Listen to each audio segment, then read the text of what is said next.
My body just like tries to kill me at every turn, so you know. And we're live. The suffering. Oh, The suffering Can is they hear real. us? They should be able to. Hello, everybody. Welcome to Life and Death. Except probably nobody's watching. I don't think anybody's watching us right now. Tim Gaming. Welcome.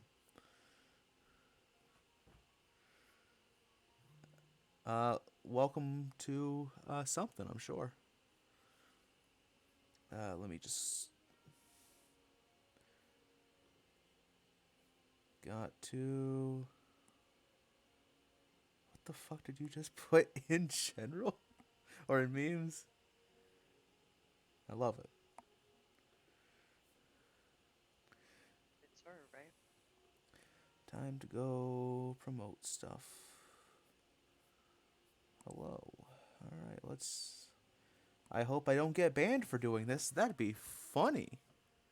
well, What? don't do anything ban-worthy, please. Not in this. It says self-promo. Do it. I would like to thank the Narrative Declaration, Amanda's Holiday Village, and Communist Party servers. You're all great. Join them.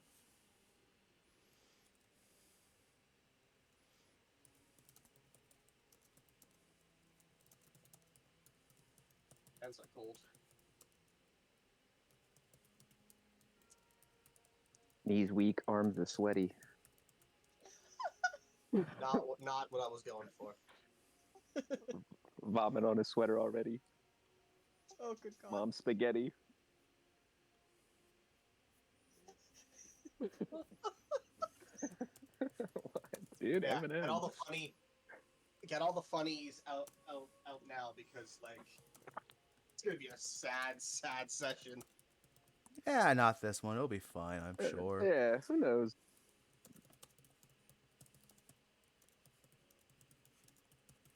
I'm just along for the ride.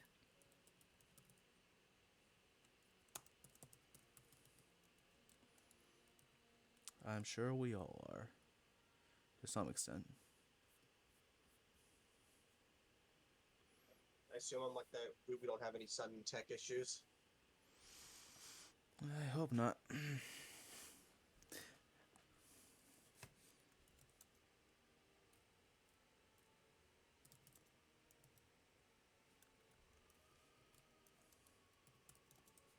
I was worried for a second of not being I was worried because I'm like the only character that can't see in the dark, but then I remembered I have blind fighting.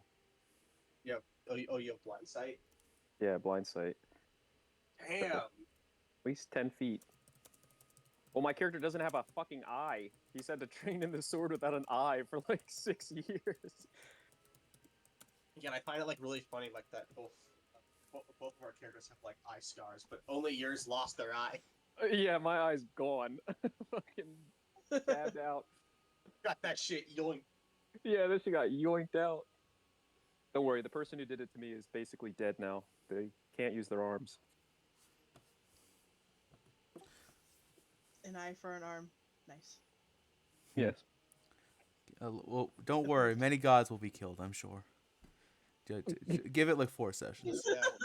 Yeah, we get to kill gods probably at some point. I have faith.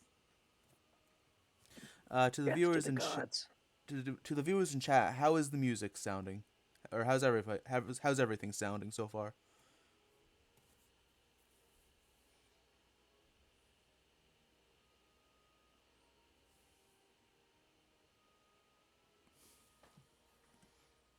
Gucci gang, Gucci gang, Gucci gang, Gucci gang. No. All right, and I love how we all went quiet. all right, hang on, and that's 400 damage to Arthus. Go to jail. You know, isn't it like if you get hit for like a certain amount of hit points past your maximum, you just instantly die? Well, Yeah. it was nice knowing you all. If you take double your max hit points under while at 0, you're basically dead. Okay. I died, guys. Hang on a second. Send him to the office. Can't wait to see your next character. Yeah, I'm dead. Yeah. It's gonna be a I like lizard that. folk, like plague How about doctor. now? I can barely hear myself think.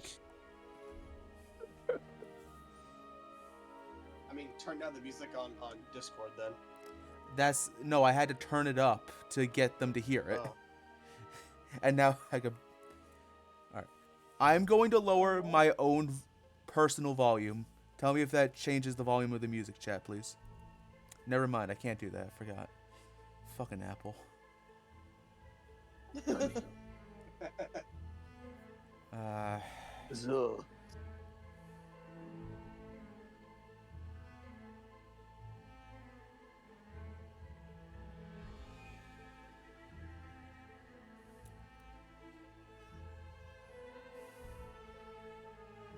Wait, can you hear it or not?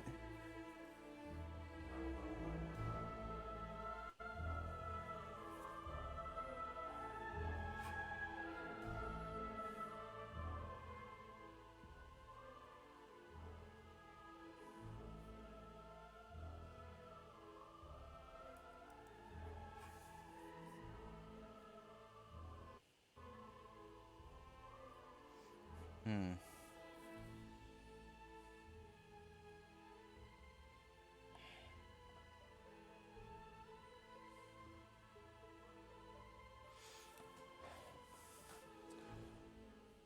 Trying to think of a solution for this. Music's always so fun. I love the challenges it provides. Indeed. Alright. Here's what I'll do.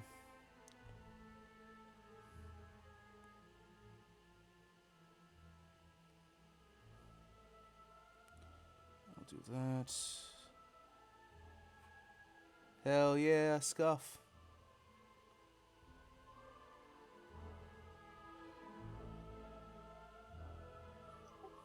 They're not wrong. Alright, how does that sound? And once again, also I would like to say I really appreciate the help chat.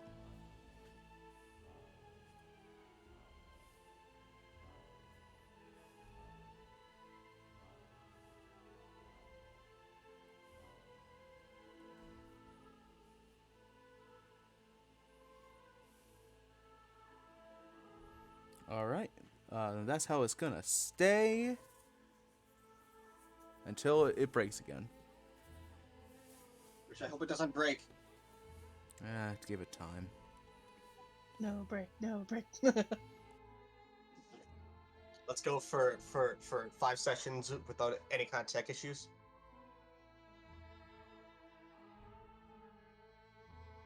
You will try.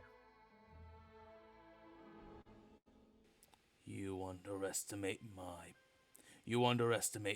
powers. You underestimate my stupidity. That's where we are. That's right, baby. Okay. Close. Campaign notes. Gonna make sure to mute this so I don't suddenly start hearing myself mid-campaign. Oh, good, it's muted.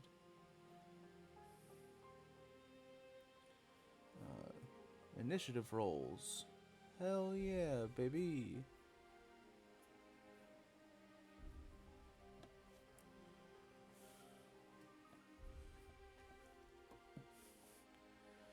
We got everybody here. We got everything set up.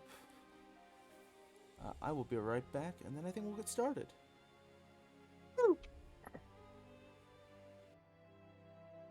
I love that I'm finally playing a character who walks the fine line between complete genius and dumb as shit. Very fine line to walk.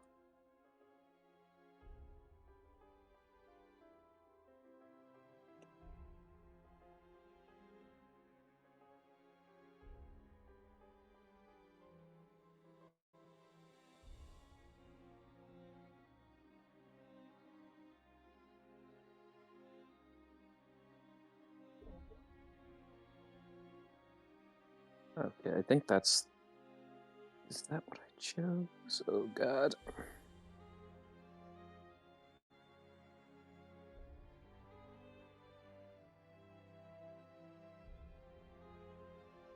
Happy. Haste.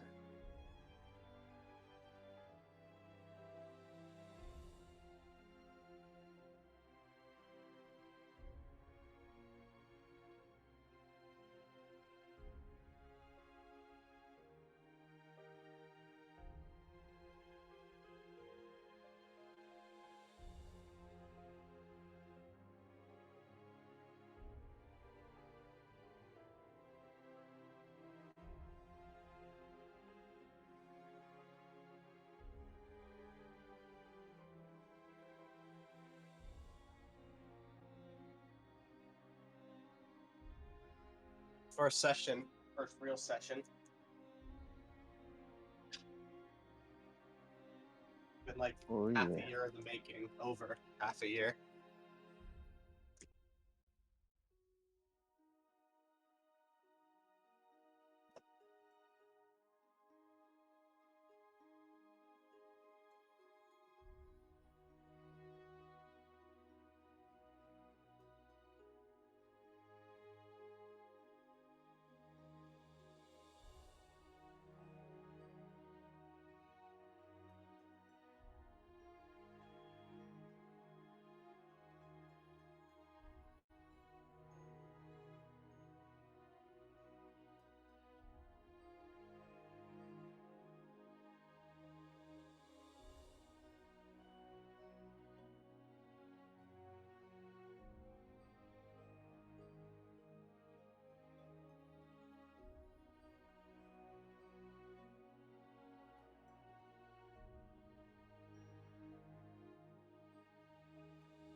Jesus.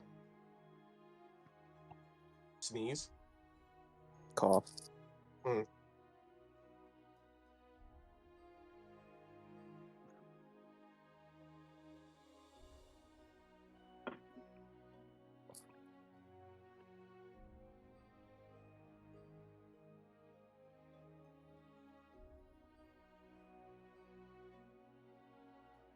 guys are so quiet. I'm reading a lot of stuff. Mm. I'm trying to make sure that my character sheet is all filled in. I forgot to fill in like stuff like the god I follow and like organizations and stuff. So I'm going through notes and trying to fill it all in right now.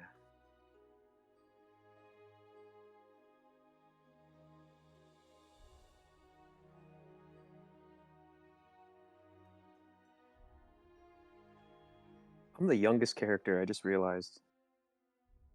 Yeah. Yeah. God, I'm running around with all these old motherfuckers, dude. The heck am I doing?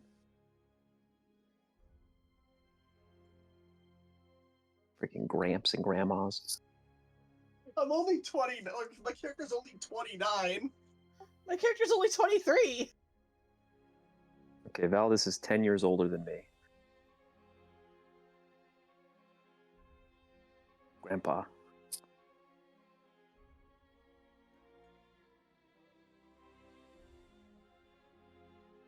"23 is not bad. At least you can drink legally in America." But this is Noctasia. Drinking age is to be determined. How old do you look? Honestly, I probably look older because my family's genetics. I mean, we're Yeah. all towering fucking nobles that look like giant I mean, kin. you say that, but Valadius barely scrapes 6 foot. Everyone else is like 6'2", 6'4". Yeah, Valadius is just, he's the short one. a 19-year-old that's 6'4", 185 pounds of just muscle. Everly's only 5'4". There you go. Yeah. Stay next to Everly so that you don't have to worry about that kind of Yeah. stuff. Oh yeah. Wait, also, Arthus, how much does your character weigh? 185 pounds of Oh, okay, I pure heard something different. muscle. Apparently No. 485 pounds. Oh my Jesus God. fuck. He's a brick. Do. House. Do. Just a wall of beef. God damn.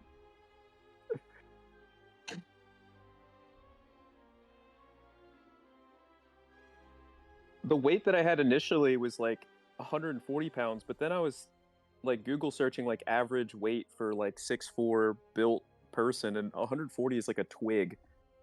So I was like, oh shit, that's not good. 6'4" built like a bodybuilder. Yeah. Technically, if I was built like a bodybuilder, I'd be like past 200, apparently. I don't think I did Valis' weight too. He's 225. That seems about right. Yeah. That seems about right for how much muscle you're stacking on. I'm more like lean. In my mind, my character's more lean. Yeah. Validus has like Validus has like this has like a slightly wider body than like the average elf, right?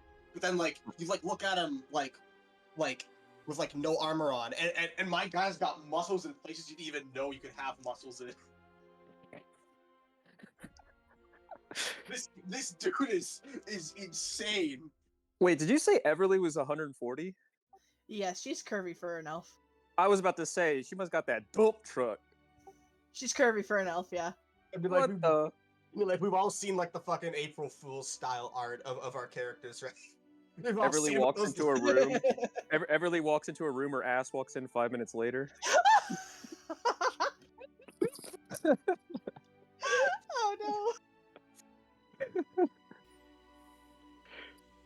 Oh my gosh. The hell are you talking about in here? We're talking about our character's height. I Height and see. weight ratios. We're just mentioning how Everly's very curvy for an elf.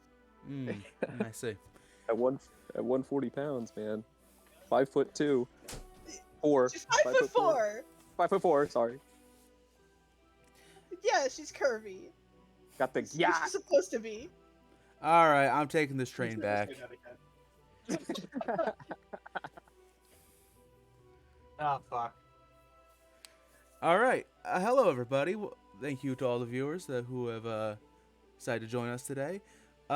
We are the Court of Crits. We are who we are. We're here to have fun, play D&D, and hopefully tell a half-decent story.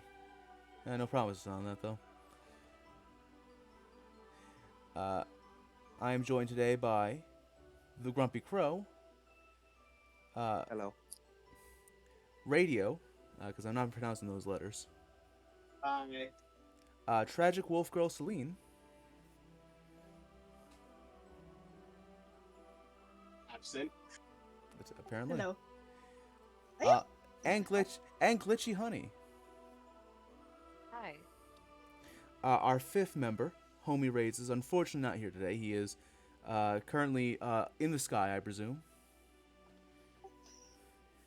He's not dead. Wait, just so clear. He's not dead. He didn't die. He's Just on a so we're plane. clear.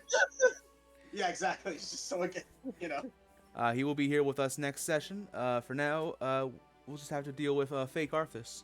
Well, not really fake Arthus, but his replacement. Replacing me? You mean Isaac? Isaac. God damn it. Why do I... You can't replace me yet. Too many humans. Too many humans. There's only two humans. Everyone else is some kind of Yeah, I know. Elf. Asimar. Isamar. Well, That's not who like looks like an elf, but yeah. we'll have to make do. For now. Before we begin, this will be, Noctasia will take place in a homebrew world, with a whole bunch of homebrew nonsense. Some lore might not be, quite the standard that you're used to. Things might be different than, you might run your home game. We have many house rules that we'll be running, most notably, special, homebrew stats, but we'll get to those when we get to them. If you want more information on them right now, feel free to join the Discord.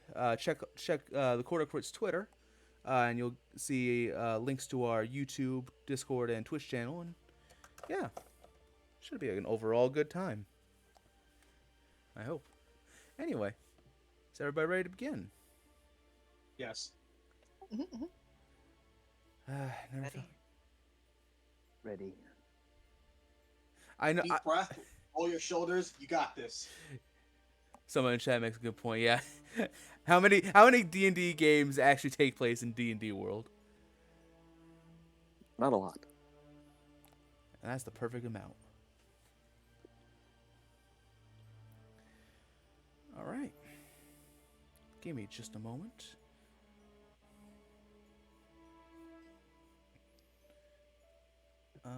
Do do do. Boo boo boo do do do. I wish I had prepared just a little more than I actually have.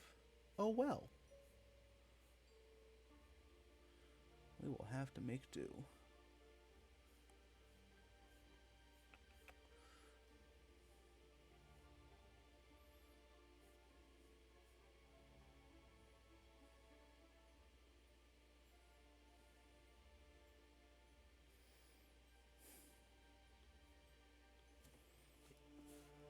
Welcome, welcome all. It is a true and great honor to have you all here with me today. To my players, thank you for taking this journey with me. May it be long and full of wonder, let's call it. To the wonderful audience who is here with me today, I would like to apologize in advance for the cringe, stupidity, and overall silliness that is about to occur. Don't get used to hearing that. That's the only apology you'll ever get. Still, I hope to show you a world of wonder and excitement, the likes of which you've never seen before. Now, of course, in the wise words of Gurglious Burglious, life is like a pair of pants. Hard to get back once it's gone. So enjoy it while you have it.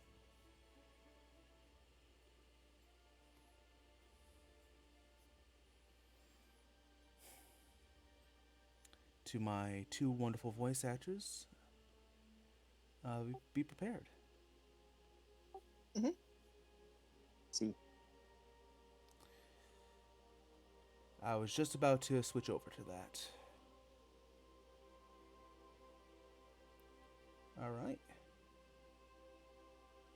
There we go. Everybody see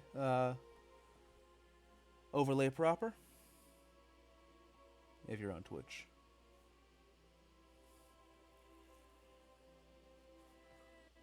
Wanted dead or alive. $100.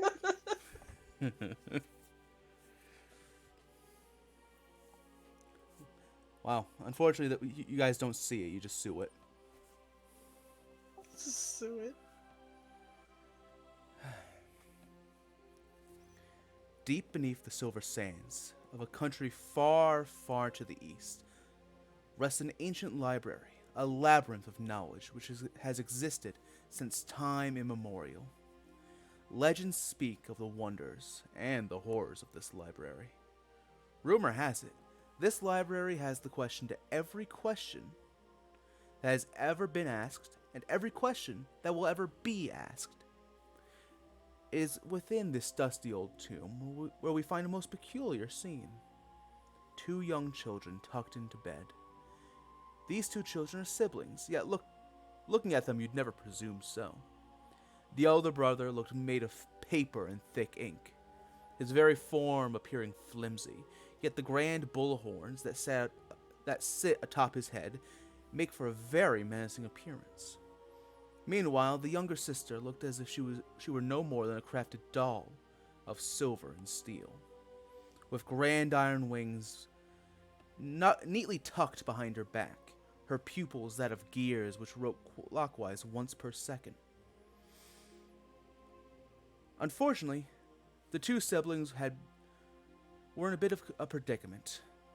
Despite being tucked into a bed so cozy and warm, they were wide awake. So very, very bored. So together,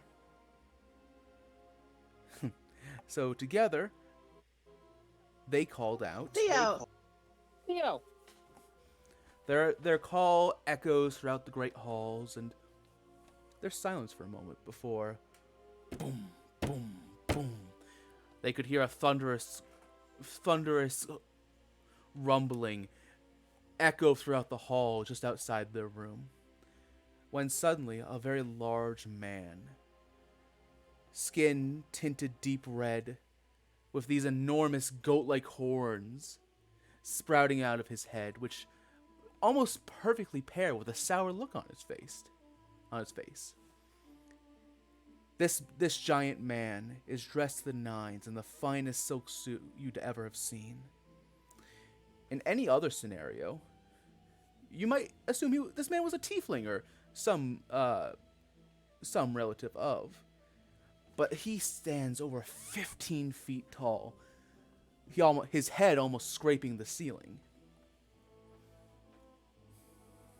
As he walks over towards the beds, by some invisible force, a giant chair made for a being his size moves from the corner of the room to sit between the two beds.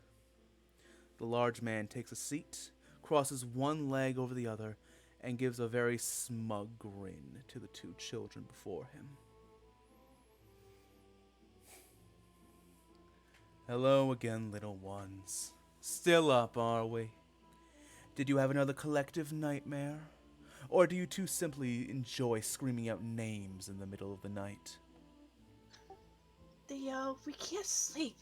Too many thoughts. Too few good ones. Too many worries, too few hopes. Giant man leans back in his chair and sighs. How many nights has this been going on for now? 100? 200? He's lost count by this point. Still, he uncrosses his legs, leans forward, and holds up a finger. Very well, I will read you one story.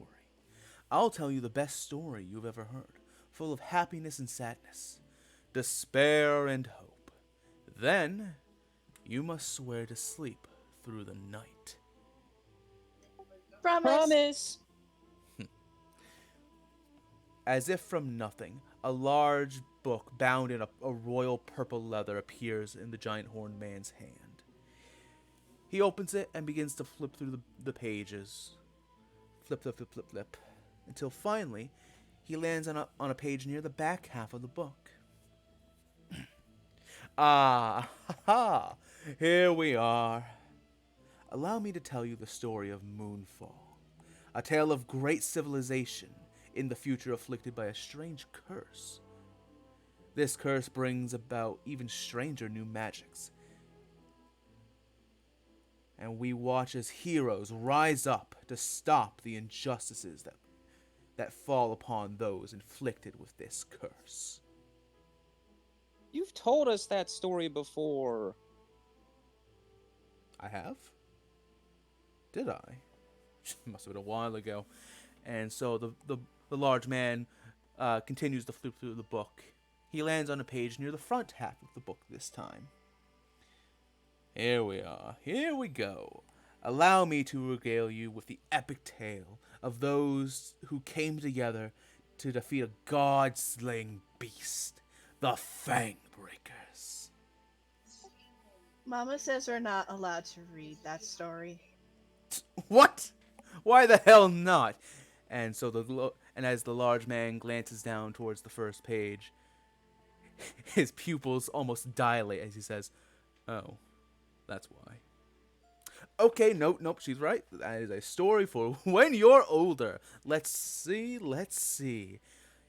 As he continues on to flip through the book, he lands now in the smack dab middle.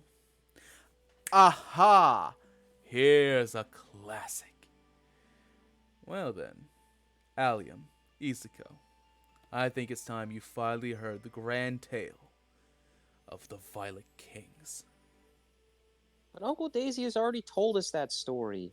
The man's hair bursts into flames as he screams, "He what? Oh, why I ought to strangle that bucket of bolts." Theo, we want to hear a story from a different sea. Yeah, you're always telling us tales from the Eastern Sea. We want to hear about someplace else. There's a moment when he hears those words. The large horned man look almost apprehensive. He contemplates the request, weighing the pros and cons, but ultimately he would yield. With a heavy sigh, the purple book in his hand vanishes into thin air, and is instead replaced by a scarlet wood-bound book. He flips open to the very first page and says, "Very well. If that is what you truly want, if that is what it takes to put you to bed, then it is time that you learned of this story. It is a very important one, so please do try to pay attention. It may mean more to you than you may initially realize. If you are indeed so very tired of the Eastern Sea, then allow me to tell you a tale from the Northern Sea. Are you ready? Nice and comfy?" Ready? Ready.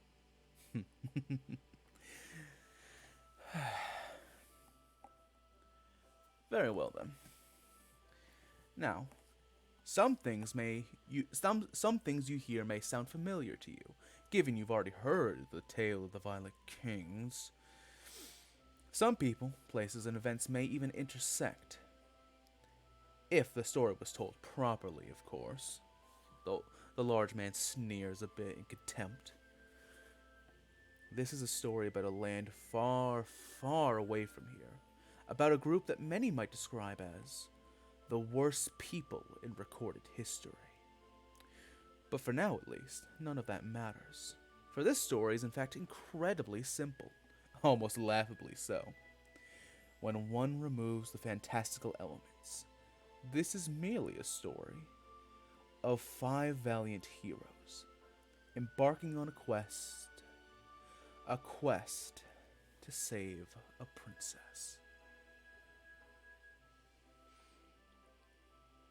Give me just a moment to change music, and may I just say thank you very much to my voice actors. That was fun. Welcome.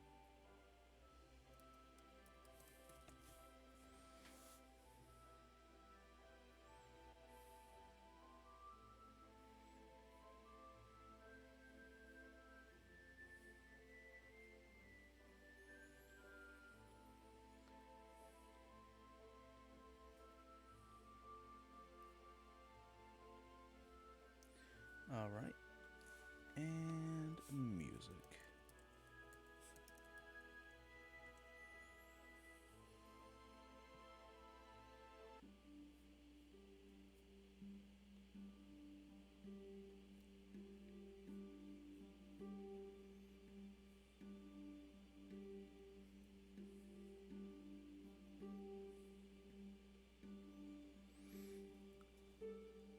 Long, long ago, in the Northern Sea, on the grand continent of Sowthunda, lay a fair kingdom by the name of Norfera.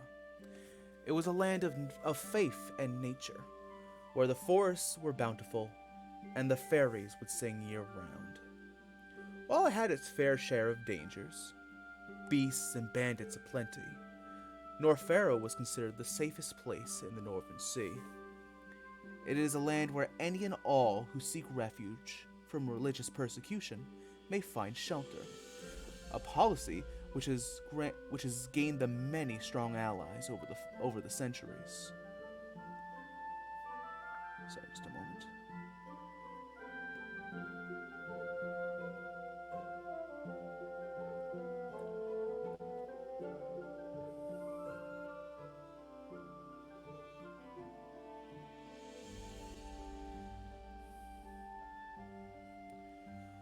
Yet that safety and peace the kingdom has enjoyed for so long, is in jeopardy.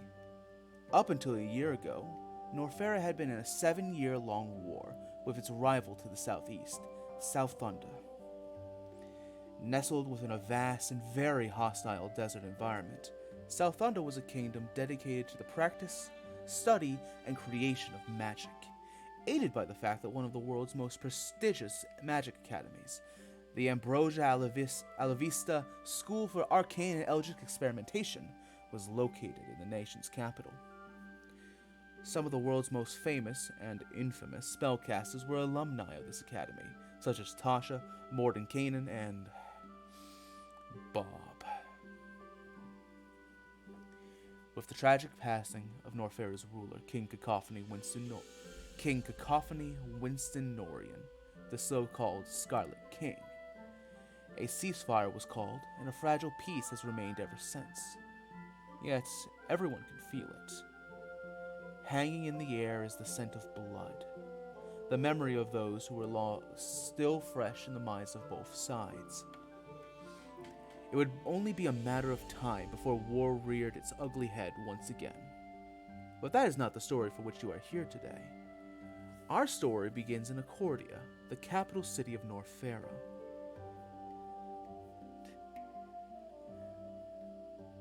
In this grand city of granite, rumors and whispers are in abundance, for a wedding is just around the corner. In an effort to make peace and potentially bring the two nations together, 1 week from now, Princess Anastasia Celestia Norian, heir to the throne of Norfera, is to be married to the eldest son of the Sowthundan royal family, Prince Charmlace. Many within the city are eagerly and anxiously preparing. Amongst all the hustle and bustle, the trading of coins for swine, rum for wine, and sugar for lime, we find our heroes amongst it all, up to their usual shenanigans and errands for the day. Why don't we introduce them? They're all so very excited to meet you.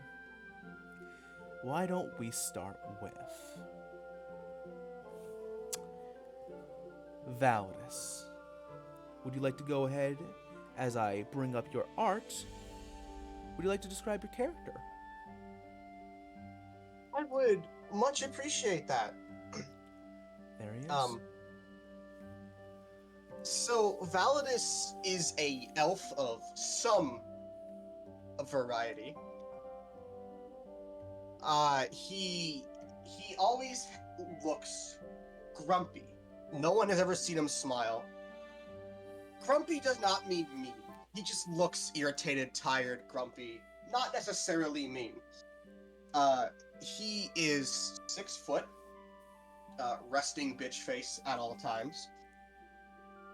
Appears strong enough to one arm pick up a fully grown cow, and then some. Doesn't really talk to people or say much. He always projects an aura of don't talk to me, go away, piss off. Yeah. He rarely speaks, but yet, despite this outwardly hostile body language, he always tries to dress in extremely fancy-looking armor, like to which you would liken to a white knight of sorts, you know, a great guardian. His hair is mostly white with a few thin purple streaks. He has big, bulky gauntlets around his arms. The big, fancy armor, which you can probably see in the art. A whole bunch of scars along his body from different sources: blades, claws, teeth, magic. You name it, he's probably got a few. And he has silvery blue eyes. And he is unlike most elves people see, ever. Mm-hmm. I think that about describes the most of it. Absolutely. For context, art is by the Virtual Saturn, or at Virtual Saturn on Twitter. Please go check him out and support him. Thank you so much for doing the art for Valadius. Additionally, before I forget to mention, our icons were made by at Art Nanachi. That is Art NANACCHI. Yes. As we begin to follow Valadius. What a way to start this campaign. Valadius, you are carrying, similar to anybody who's ever carried in groceries ever once in your life, you're carrying about 20 grocery bags, all filled to the brim with breads and meats and vegetables. And to most other people, this would be just impossible to carry. But for you, it's just, another trip to the grocery store. Nothing. This is his morning. This is his 3 a.m. warm up. This is nothing. But these groceries are actually not for you. As you carry these 20 bags, you follow behind a very small, comically small, old halfling woman who likes kind of like shimmy back and forth, like Mr. Krabs style. As you follow along, she mutters just a bunch of nonsense like, yes, the weather is sunny today. Yeah. Valadius does not respond to any of the small talk. I enjoy the common folk. All this food's gonna go to good use in the kitchen. He's just walking like holding the fucking bags, completely straight faced.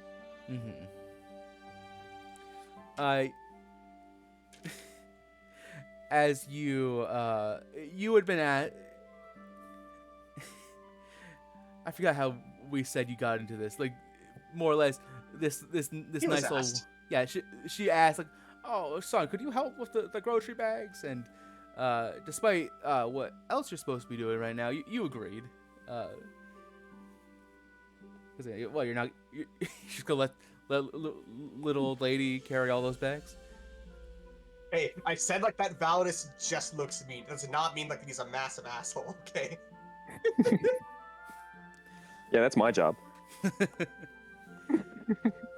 As you are led through the busy, like, white granite streets, you come to a small little cafe-style building made of just beautifully laid brick. There's a sign that hangs above that says Nana's Kitchen. There's a rather large table just outside the building that she said, "Oh, just put them over there, son."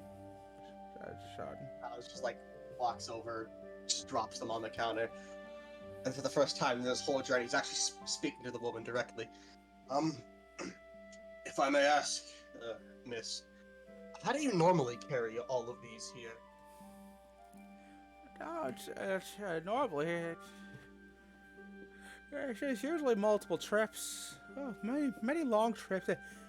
For what you is like 200 feet, it's like a mile to me. Anyway, thank you so much, young man. Thank you. Yeah. Let me just... and you watch as she kind of pulls open a small little satchel bag on her side, and where'd I put that? No, that's my will. Here we go. Don't worry about it. It's all right. Oh, nonsense. And she will reach out and offer you a silver piece. Valadius begrudgingly, reluctantly takes it. He's not going to say no to Grandma. Oh, aren't you a sweetheart? Oh, and take this too. She'll reach into her bag and pull out. She'll pull out a somewhat old-looking lollipop that gives off this kind of reddish glow. Thank you, ma'am. No problem. It's elderberry flavor.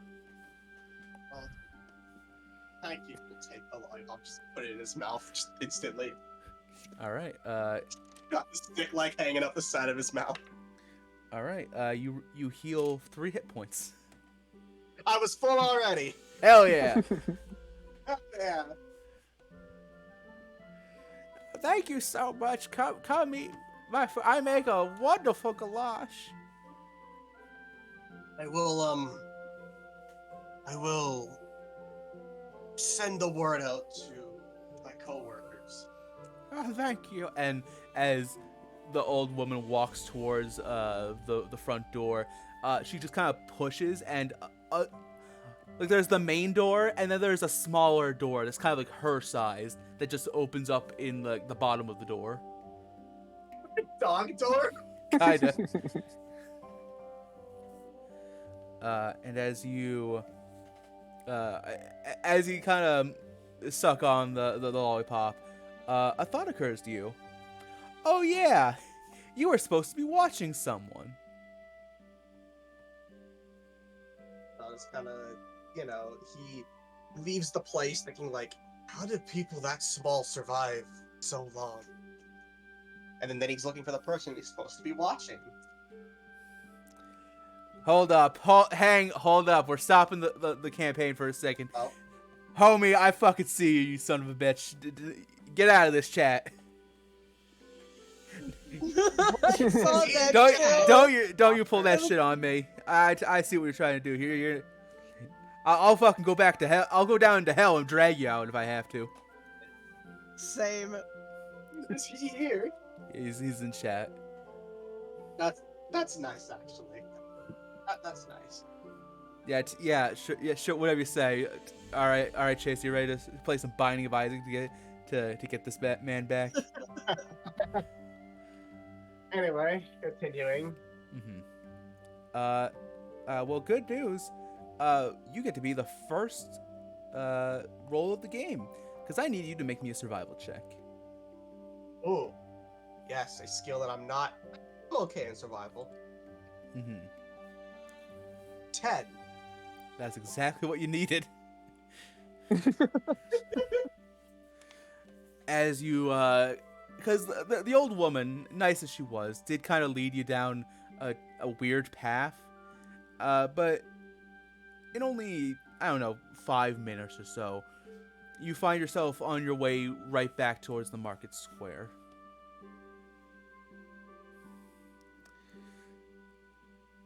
And as you make your way back, you're kind of walking along, kind of looking around. Maybe you could spot her if you just keep a vigilant eye. And then, as you're walking, you notice something that to anyone else would be a rather touching scene. You see on the side, just on the side of the road, you see a young child, a boy no older than 4, go, "Dad! Dad!" as he runs up and rushes into his father's open arms. Valadius kind of like, I guess he was in this very rare, slightly good mood. But now after seeing that, he goes right back, like hands in pockets, kind of head down. He's like walking, shrunk his shoulders a little bit. Get over the virgin walk. Virgin walk.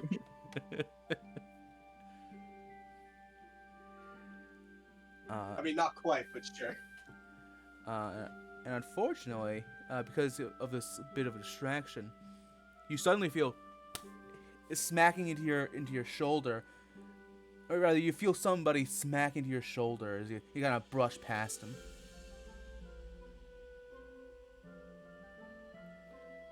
And as you Valadius does not stop to look to see who he bumped. Unless they call out or something. Yeah. Get his attention. That was pissy. As soon as you like kind of brush him up, you hear, "Hey, where you going?" Valadius just like stops, turns his head. Like just his head, like doing like the bare minimum to like acknowledge the person's existence. As you turn, right up in your face is this very strange looking man. You see a blonde human, whose right eye is green and left eye is blue, and from head to toe is just dressed in all like this deep like purple. He looks as if he'd just been dipped in like grape Kool-Aid or something before coming here. And Walking. What are you doing?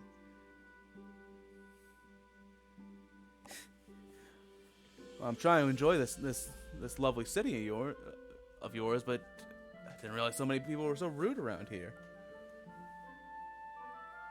This strange man who's Yeah. Mhm. Go on. Strange man whose beautiful blonde hair is kind of like swept back, creating almost like a pompadour look. Will he'll kind of look you over for a moment and say, "Well, hang on a second." He'll kind of like look you up and down. He'll start like circling around you. All right, okay, there's some potential here. Hey, buddy, tell me what. Like raises like a single eyebrow. Hey, how about you show me what you got? Come on, let's go around.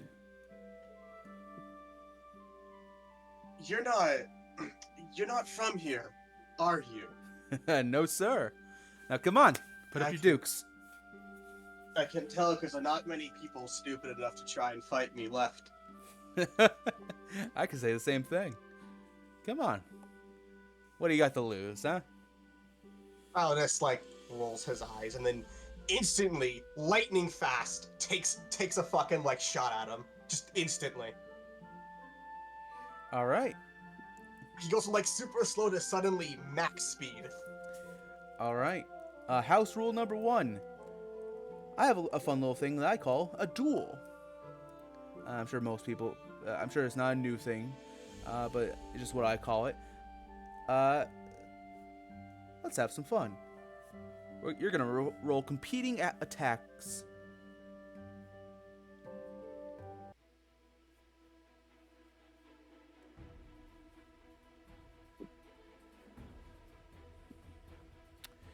Yeah. As you go for the attack, roll me whatever attack you'd like. Basic unarmed strike. 16. 16. Heck of a thing to beat. Let's see how he does. Why the fuck does he have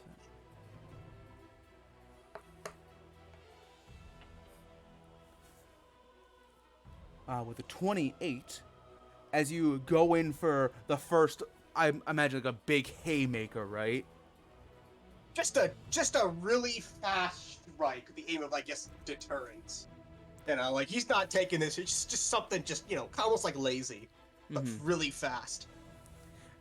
As you go in for the quick strike, with surprising ease, this man simply kind of ducks and dodges the blow, and causing as you kind of stumble forward and take a step, he's standing behind you, saying, "That all you got? Come on! If you want to hit me, then hit me." Valadius like clenches his jaw. He spins around, attempting to like elbow the dickhead in the face. All right. Just another unarmed strike. Another unarmed strike. 21. That's another 28. Holy fuck! Why are you challenging level 7s out here, dude? I wonder who this mysterious guy is. This time, rather than simply dodging your strike, you watch as the man has to actually raise a hand and deflect your strike. It's like, all right, we're getting somewhere. We're getting there. Come on. Stop trying to hit me and hit me. Let's go. You do not want me to land a strike on you, because you're probably not getting up for a few days. I love this guy. Is there like any large but not huge rocks just on the ground, or any pieces of sturdy sticks? Just anything, more or less, like just anything that no normal person would see as an effective weapon. I mean, you are in the market district, so there's a lot of small vendors who are kind of looking on and like, this again. There is a few loose bricks on the ground. You could grab something off on the table. No, not even shuck a brick. He's going to kick a brick like a ball right at the fucking purple man. Just like he'll like hand in his pockets, like saunter over to a brick, just kick it with no warning. Try and catch him by surprise. Roll an attack. Yeah. It would just be because I couldn't see with like an improvised weapons. It would just be another unarmed strike, technically going by stats. We're just going by the 2 hits. All right. Oh, fuck. 23, best one yet. All right. He got a dirty 20. As you kick the broken brick towards the man, he actually, like in actual shock, he actually like has to full dodge again. Like, there we go. There we go. Now you're getting into it. As he's speaking, as he's recovering from dodging, Valadius launches forward. Big strike.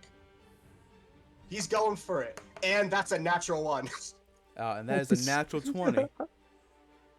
Oh!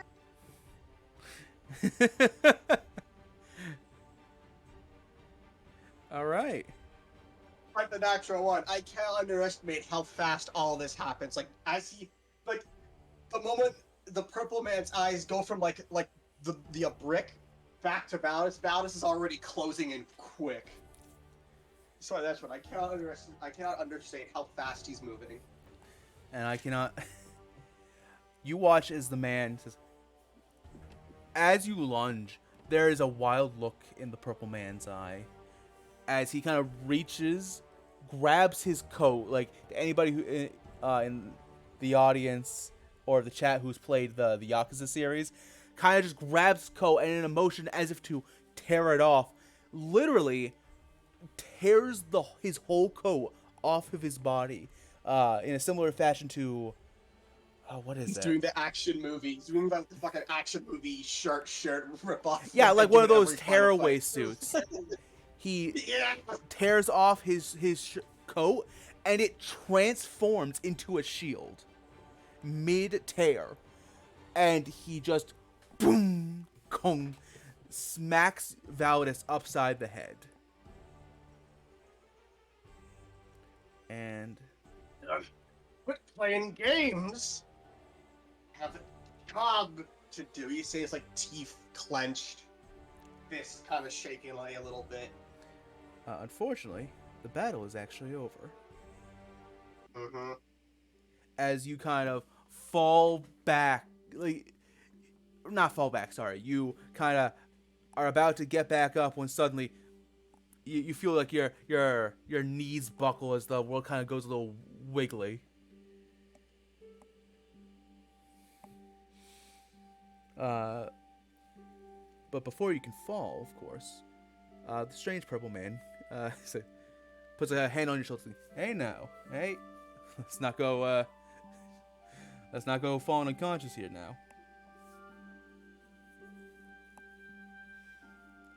What do you want? He like stands up on his own, kind of like pushing the purple man away. Dusts himself off. I think I got everything I wanted. Gotta say though, you're pretty good. Bit wild for my taste, but I think with time you could be a hell of a warrior. Do you just go around challenging random people you find on the streets to fist fights and then cheat? Cheat? I was just using the tools I had at my disposal, just like you did. And besides, it's usually the other way around. Most people are just challenging me.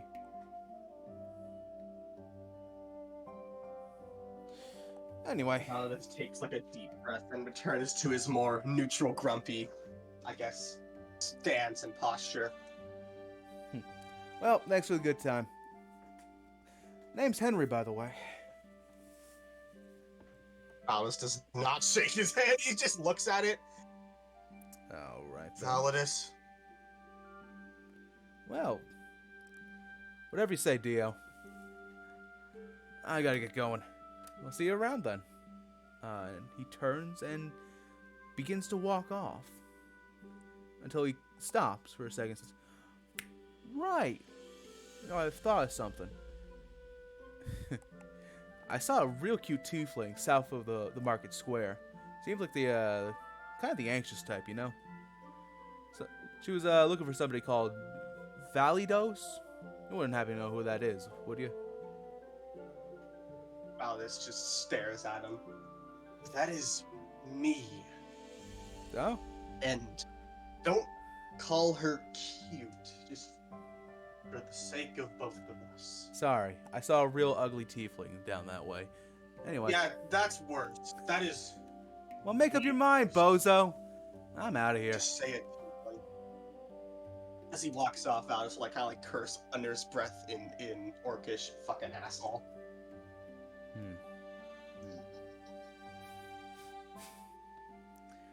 And then he walks off to go find the person he's looking for. Valadius, thank you for that introduction. We'll get back to you at a later time. Woo!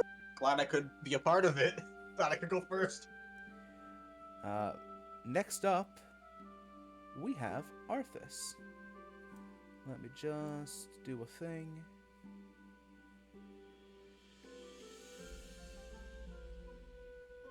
Arthus, would you like to describe your character?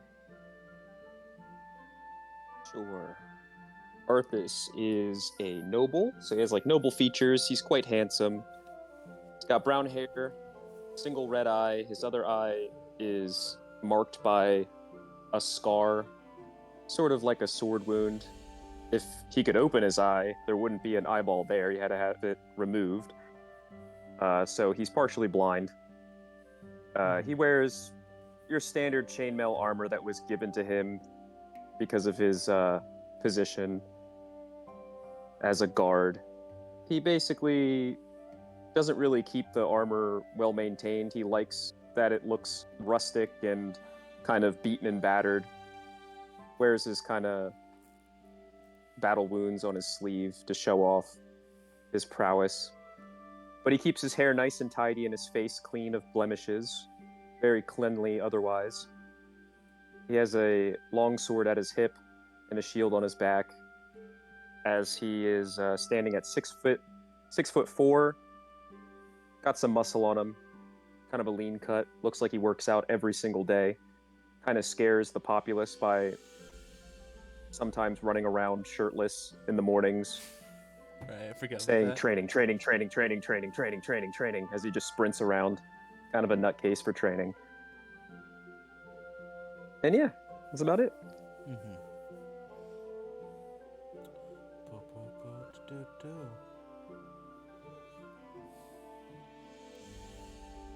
Arthus, you are at your, well, maybe not favorite.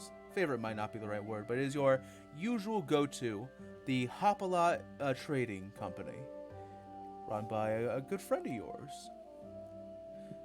You're here today to pick up some supplies for the princess. As you kind of walk through the door, the usual bell rings, and you hear from the back in Halfling,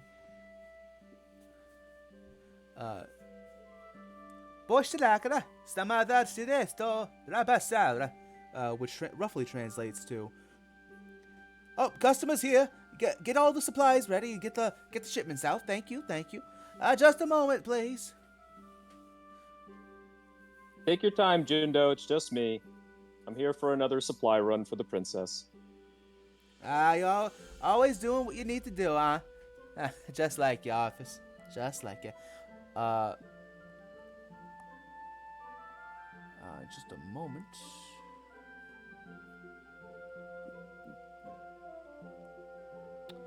Walking out into the front, just he has to step up onto a stool to reach the counter. Comes Jundo Hopalop, a rather old, an older halfling man.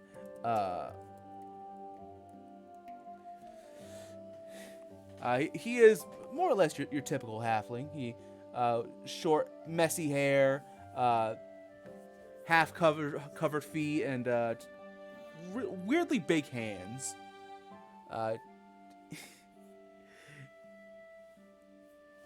He has this real, like, permanently tired look upon his face, but he tries his best to cover that with a smile. As he kind of comes out into the storefront, he says, Office looking as skinny as usual. Skinny?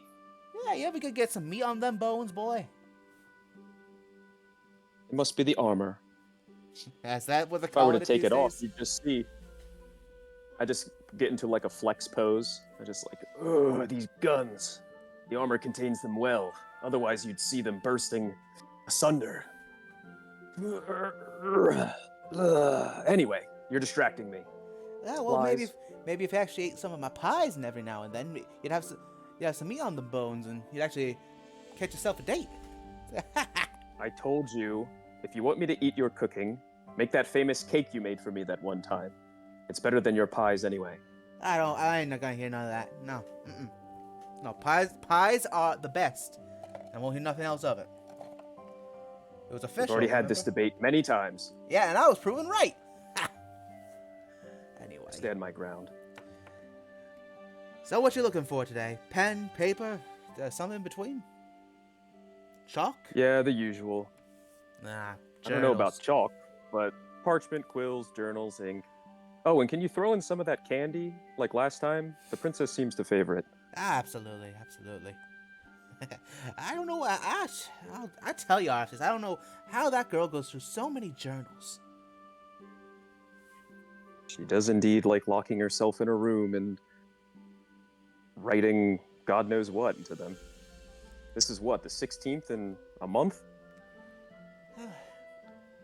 It reminds me of my own daughters. You know, always going about writing in their journals, say they're gonna be big authors someday. Don't even know what that is. What's an author? I thought they were talking about you, to be honest.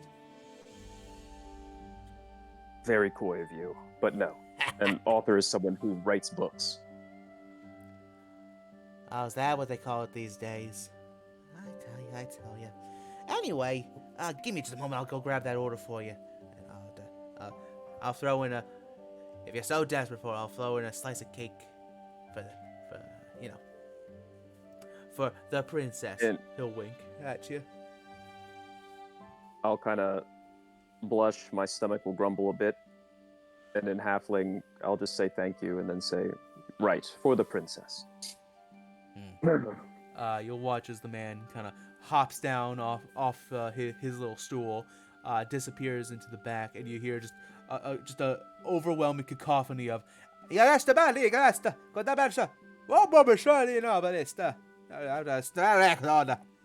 and so on and so on. I will not translate that. For the I sake just of sigh staying and family friendly. shake my head. Yeah, I just sigh and shake my head and go like, man, I would hate for him to be my workout coach.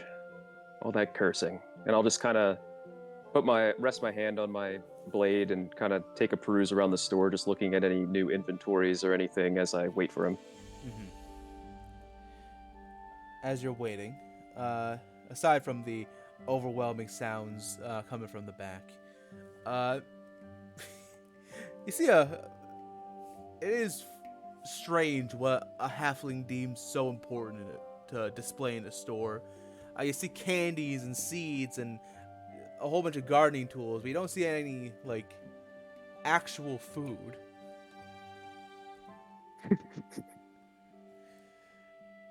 I guess general really meant general, like in general.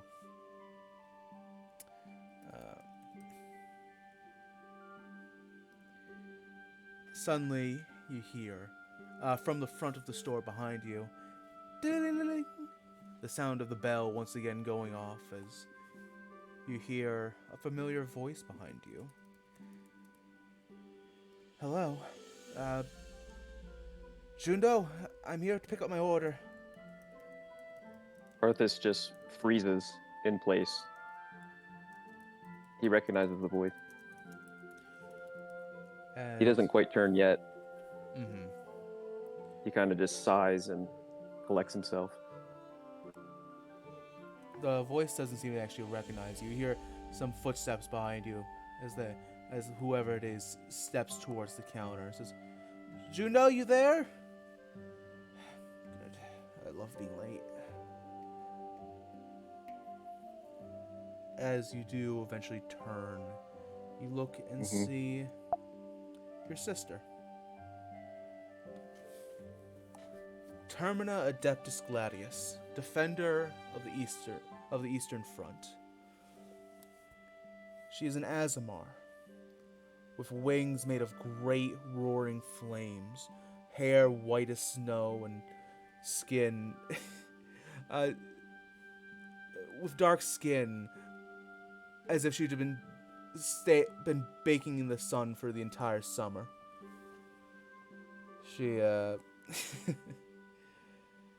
almost obliviously doesn't even seem to take notice of you as she just kind of tippy taps on the counter space in front of her. Arthus will just kind of speak up at this point and say, "Jundo's busy."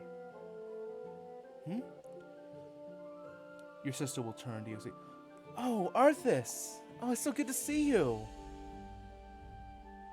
I didn't know you came to the store as well." He'll kind of give like a head nod, say, "Sister, and what do I owe the pleasure? Come to check up on the failure of the family, or just here for supplies?" You see her kind of struggle for a moment, as if wanting to respond to that, but ultimately you see her kind of just relax her shoulders and say, "It's, no, I'm not, I mean, it's good that I ran into you.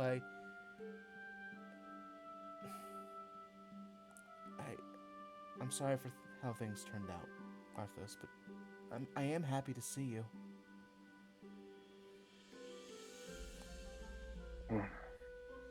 You as well, I guess.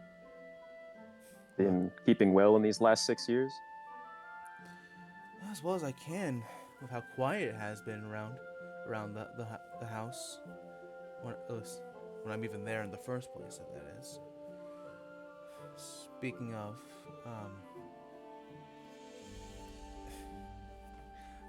I'm gonna be heading out soon. Back to the Eastern Front. Ah, yes, the Defender of the Eastern Front. A title given to you by father, I presume. A title. I earned it, thank you, but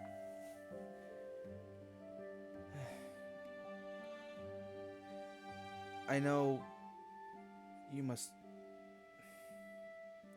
You see, like, this intense struggle on her face as she desperately searches for the right words.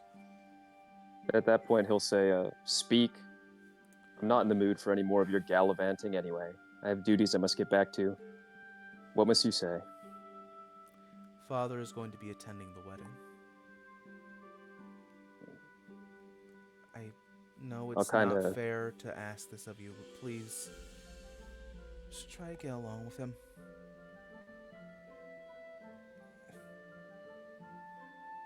I won't waste the energy like I have as a child. Then just try not to get into a fight, okay? It's not like I'll be under his gaze anyway. The bastard's already forgotten I exist. Good riddance. People do miss you around the manor, Arthus. I know it's hard to believe, but like I said, it's too quiet without you there. It's all parties and yes sir, no sir.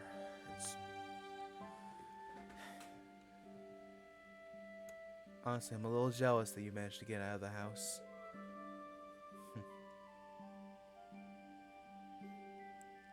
Just take care, okay, Arthur? I don't want to.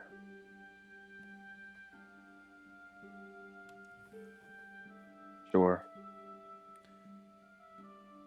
It seems if I see you at the wedding, I'll say hi, but mother and father, I don't care much for them. It seems she's about to say something else when suddenly, all right, Arthus, I got it right here. Coming right up. And good old Jundo will hop back up onto the corner, toward Brain. Come on. Will hop up and place a bag on the counter for you. Here's your order. Oh, Miss Gladius, so good to see you again. Yes, likewise.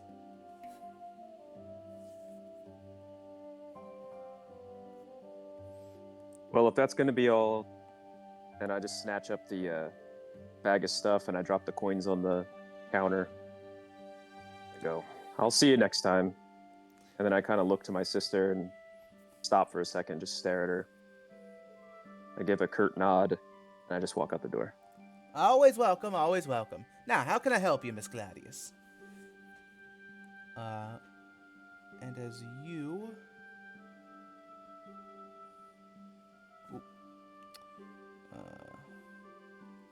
love when that happens. Hooray. As you walk out the door, we will cut to the next character. Boop, boop, boop, ba-do-do.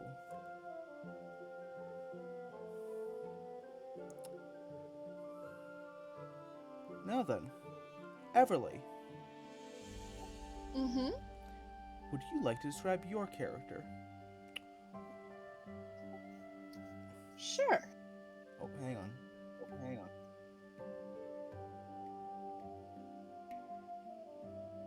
Alright, there we go. Okay. Everly is 5'4" of pure sassy high elf energy. She has long pink hair with 2 pigtails on the sides. She also has a gold hair stick that means a lot to her, sticking out of one of the pigtails. Her eyes are crystal blue, and she has reading glasses that sit on the top of her nose. She is very much a bookworm and loves seeking out as much knowledge as she can, even if it means she gets into a little bit of trouble.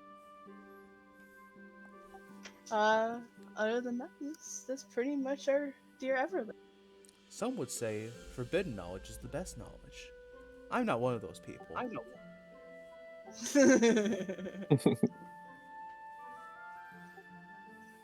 Everly would stay deviously quiet. Mm-hmm. Unlike the rest of your compatriots, Everly, you're here for a bit of a different reason.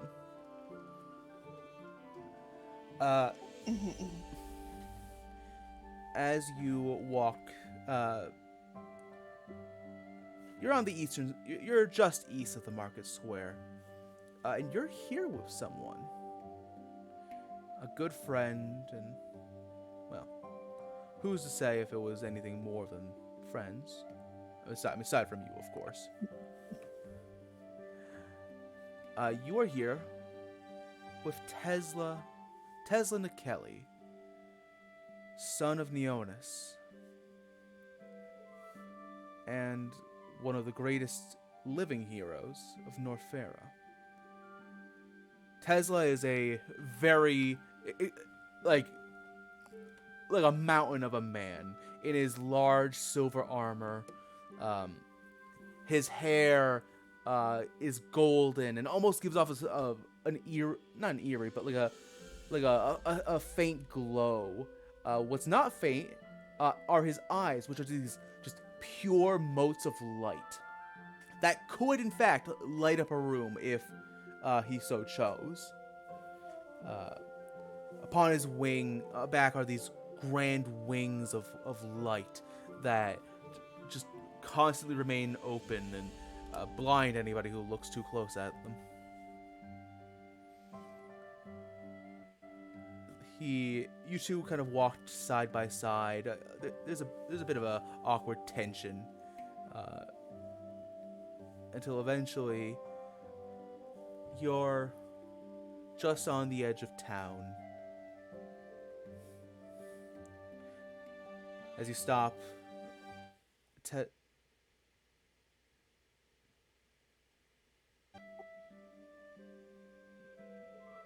What happened? You just stopped talking. I think your mic died for a second. No. Okay. Sorry. The music for me stopped.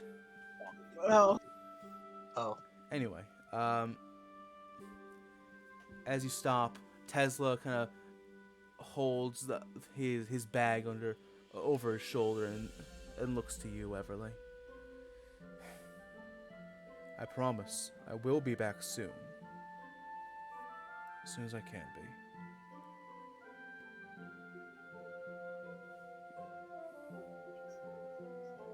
Everly would just sigh. She's kind of like looking at the ground. She kicks one of the stones. I really wish she didn't have to go. And it's such an important time, too. You'll be fine. You took care of things. You'll take care of things just fine on your own. I wouldn't have anybody else here taking care of this place in my absence.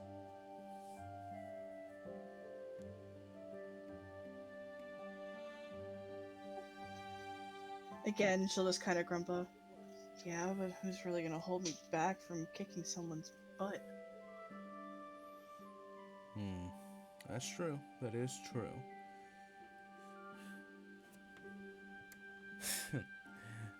I'm sure everything will be fine. I've heard great things about Prince Charm. Even if he and the princess don't immediately fall in love. There could be I'm sure there are much worse candidates out there. And besides, even if he does turn out to be not the one, or worse than that, an absolute vile piece of trash, then I know you'll be there to take care of her.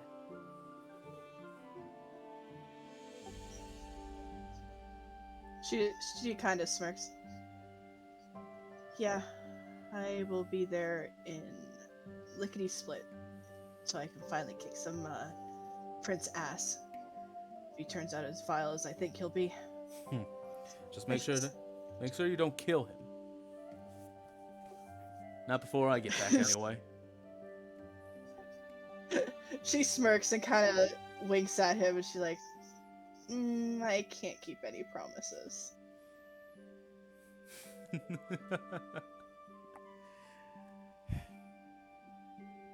I'm gonna miss this place while I'm gone. But I must do what I need to do. Everly will kind of walk up to him, and she'll go in for a shy and small hug and just be like, and we're gonna miss you. Especially me. Oh, that reminds me. And he will kind of reach into the bag that was slung over his shoulder and produce a very nice, very fine piece of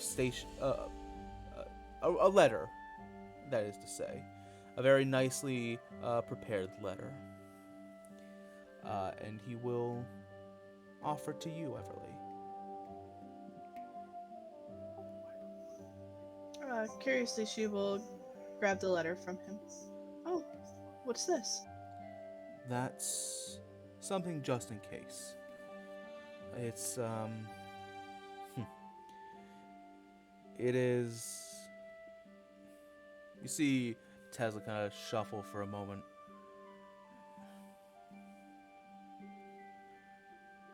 I would ask that you not read that.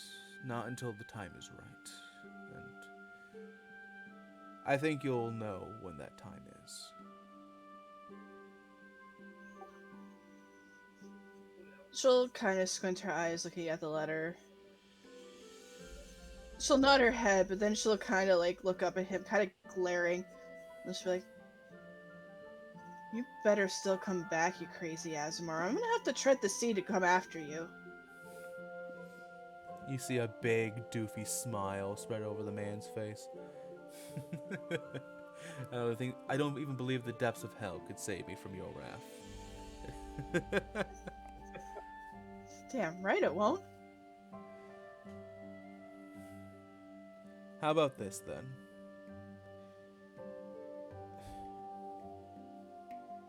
If and when I return, and he'll kind of point back towards the center of the market square, where you see a very large, very old chestnut tree planted in the center. Let's plan to meet there. I'll tell you everything. Even about the pranks I used to play on you that you never noticed. She'll blush but smile. Okay, it's a deal then.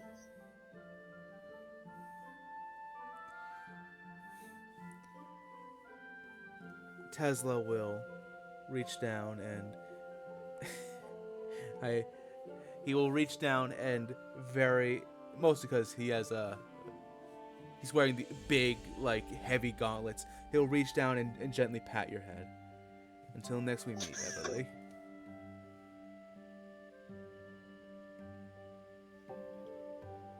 She kind of does like a small pout, but she ends up smiling.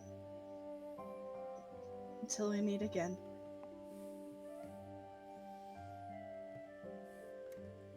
As he hoists the bag over his shoulder once more, Tesla gives you a nod. He turns towards the east, and he begins to walk. Off in the direction of... What was it he was going towards again? Some secret woods? That's probably not that important. Yeah, I'm sure this won't have any long-lasting complications in somewhere else. I'm sure they're definitely not going to meet a player character there or anything. I'm sure they're totally not a secret bad guy. I'm positive. Damn, you already figured out the BBEG for this campaign. Vestamar, never heard of it. Oh, my poor Tesla. Which is internet broke, by the way, so they'll be back shortly. And I believe that's actually all for you, Everly. Thank you very much.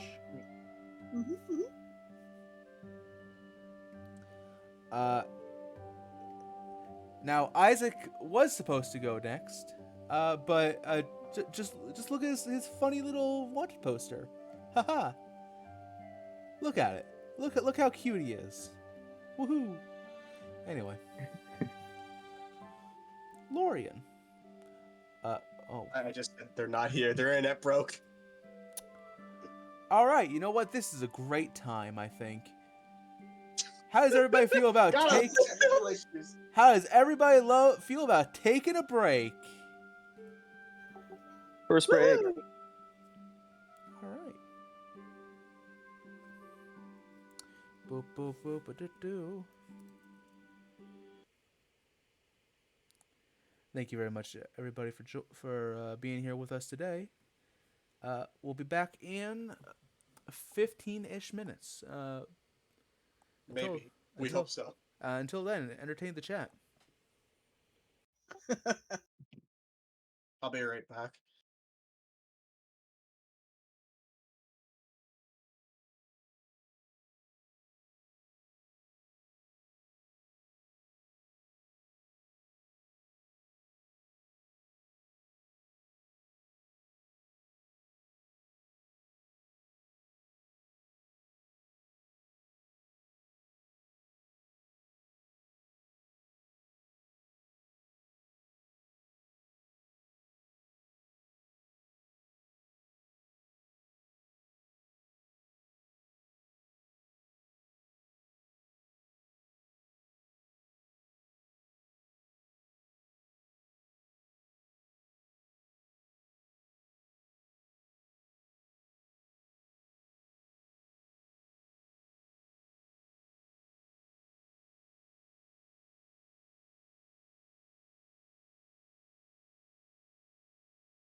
All right, I'm back.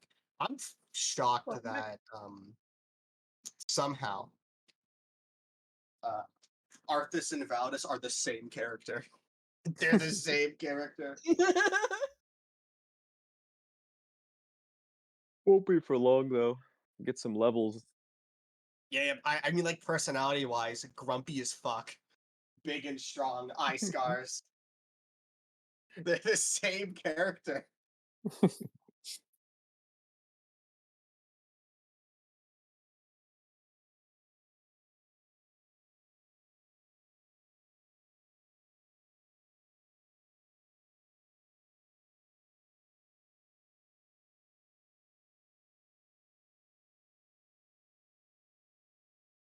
Yeah, I mean, we're doing good so far, I think.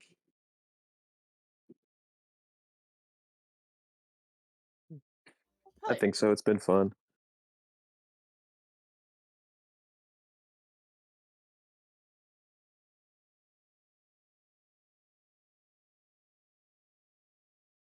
Yeah. Sucks that Glitch's internet just shattered, literally, like, when it was their turn. Bye bye, internet. The internet can be a dick. Yeah. Speaking from experience, I assume. The power going out every 5 minutes. Yeah. But let's not mention it because it's been good. Yeah, it's been good. It's been good. Good so Give it a far. minute, though, Shh.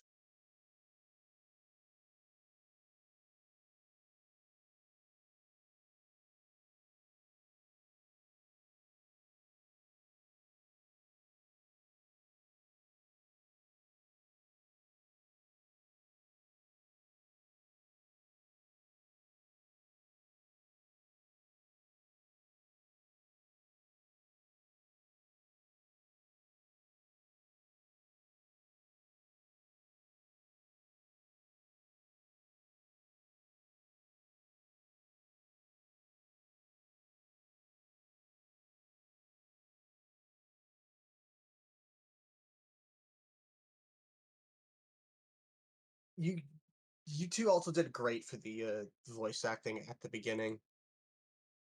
Thanks. Thank you. Daisy mentioned, "Rah!" Yes, Daisy mentioned. Daisy mentioned.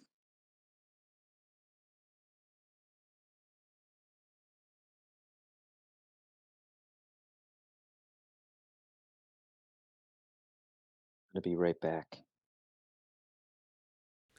Come back.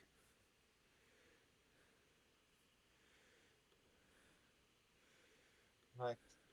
Oh, he's muted. Oh, he's unmuted. Blah. Hi. We're back. A dinosaur story. No, fucking sucks. We're having technical issues at the actual worst time. Hell Well, yeah. I suppose it could be worse. Yeah, it could be good thing it happened before. Could be the ending. My internet literally disappeared. Like, I didn't reconnect to it. I connected to a different internet. Because the Oh, first one is just entirely gone. All right. Oh, that's So weird. whatever the fuck Welcome. happened there. Well, welcome back, though. hell yeah. Hi. I'm so sorry about that, guys. No worries. All right, Lorien, you're up. Lorien? Yep. We're pushing you right out on stage. Alright. Push Lorien's dead corpse onto stage now. They just took a little cat nap, We're fine. Lore accurate Lori. Alright. Makes sense to me. We do have to wait for Arthus to get back. Or we don't. I don't know. Yeah. Okay. No, we should. Just in case. You never know, like, when PCs will start meeting up, right? It's true. Could happen any second. Like right now. Timing was so poor. Valadius is not having a fucking good day. He saw something that upset him. Then he lost a fight to a funny purple man. He's not having a good day. It's fine, I think. Day's fucking ruined. He's got to go for a walk, and by walk I mean he has to walk late at night in the most dangerous parts of town in hopes he gets mugged. Sorry, hopes people attempt to mug him.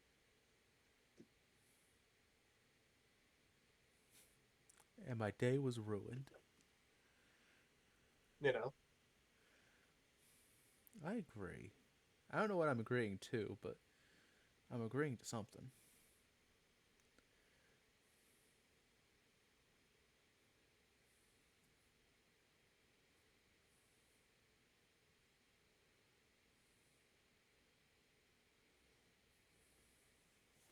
How long do you think until he gets back? 12 minutes. I'm back. Oh! I forgot I was muted for like a good 5-10 seconds. Me Fuck. too. Oh well. Is everybody ready to get started? Or is somebody's internet going to die again? Yes. Which one? Some unnamed person's internet hopefully will not die again. Yeah, Everly. What? Hey! Stop flipping the switch. We know what you're up to. Actually, I blame someone named Sadie. Fair. She It is deleted her. my internet out of Yep, spite. yep. She's getting vengeance. Just giggling in the background. Mm-hmm. And She's mad we're not dealing with her right now. Yeah.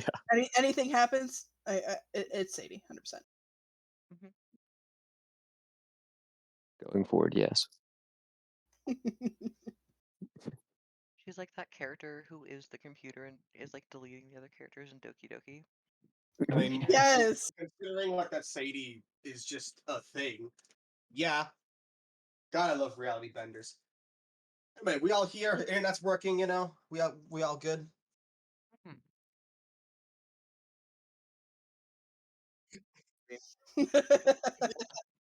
Yeah.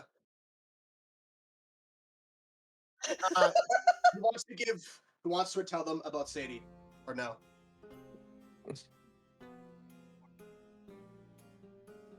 Fair enough. Hi.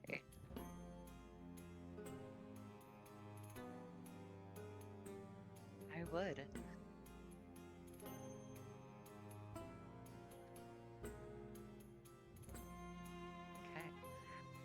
Laura stands about 6 feet tall, and her skin is grayish purple, adorned with freckles that look almost like stars.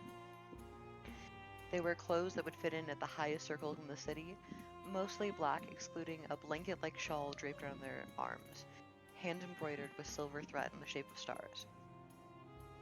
And their cane made of dark gray wood with streaks of crystal throughout it. They look fairly confident with a small smile on their face.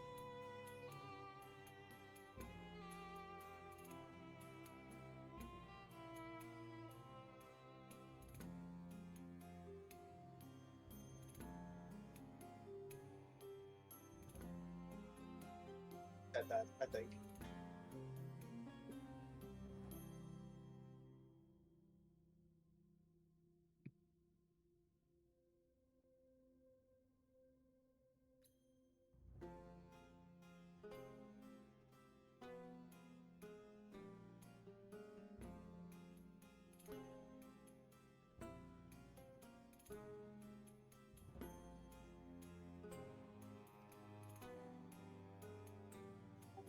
Agreed.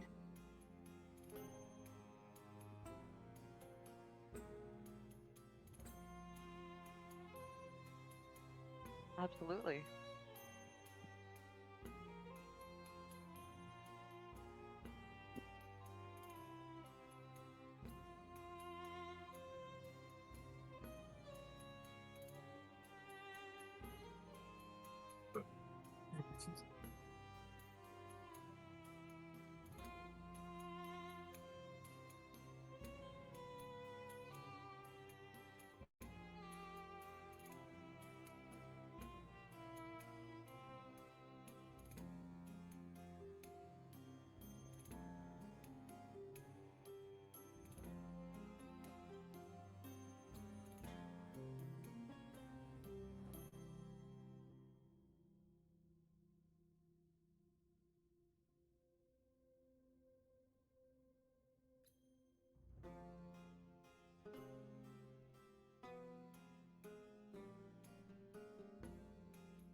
We're going with it.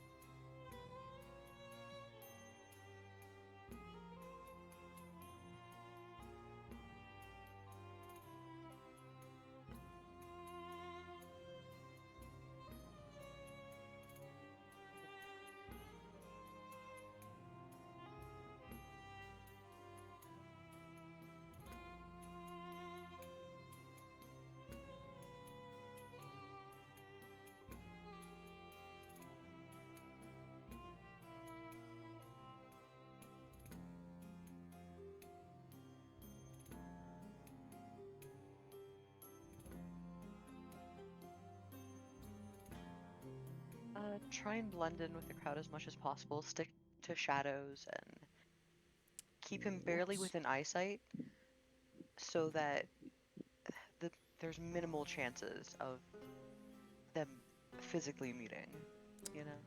Or him noticing anything. Turns out I had been muted since the break. Fucking phenomenal. Well, the good news is they didn't hear me fuck all that up. Sorry. Let me start that again real quick. Art, Valadius, Lorien, and Arthus are done by Virtual Saturn. Thank you very much.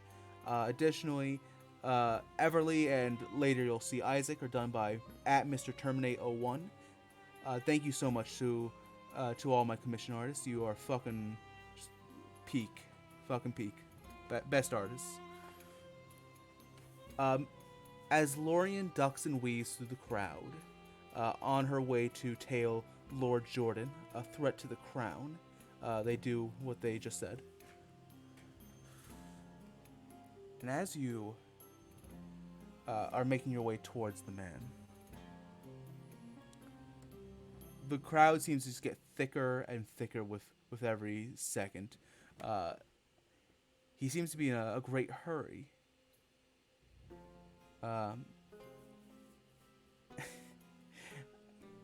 And could I have you please, as you are rapidly closing in on the man, trying to see where he's heading, could you please make me a dex saving throw? I absolutely can. Thank you. Nat 20 for a total of 26. Hell Dang. yeah. Fuck yeah. As you're walking, just Or act- out of nowhere, just the two dudes carrying a comically large pane of glass start walking through like pane of glass here, pane of glass. And you just very quickly like Kirby slide underneath the pane of glass without a single person even noticing that you're there. Most importantly, good old Lord Jordan.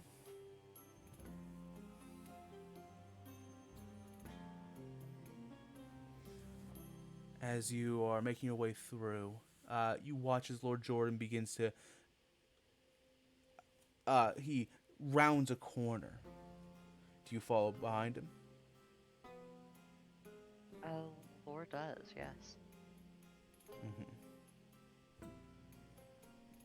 As you kind of hit the corner and peek around, you notice a certain complication in your plans. Just around the corner, Lord Jordan, you see him on his knees going like, "Oh, little ones, come here, come here." And you see a pair of familiar guard dogs greeting their master with kisses and jumps. How would you like to proceed with this? Oh, this is like an alleyway, right? No? No, you were kind of on the main street, tailing behind Lord Jordan. Okay.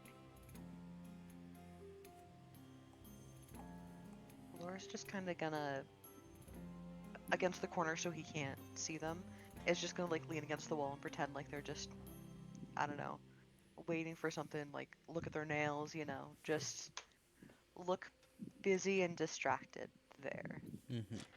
waiting for him to stop playing with his dog so they can keep following behind, hopefully. I'm going to have them make a perception check. Roll stealth for me, please. Alright. 13, not the best.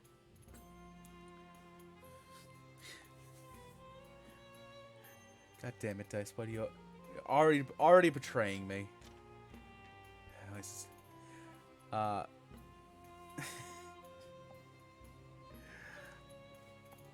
Thankfully, as you seem to be far away enough that the dogs don't take notice of you as you kind of just peek behind your shoulder. As Lord Jordan kind of stands up, he says, "All right, little one, let's go. Let's go for walkies. Let's go see Uncle." And he'll take the two by their leashes. You'll see the Lord Jordan's servant, who had been walking the dogs, kind of give a bow and walk off towards the market square. And he continues on. Right. Okay. Or we'll keep following.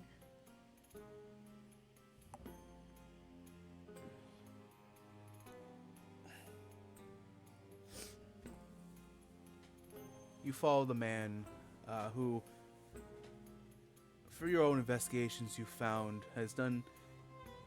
While you don't have any conclusive evidence on the man, things aren't adding up. He disappears for hours on end. To do what exactly? Witchcraft? Treason? Baking? Probably baking, but who can say for sure?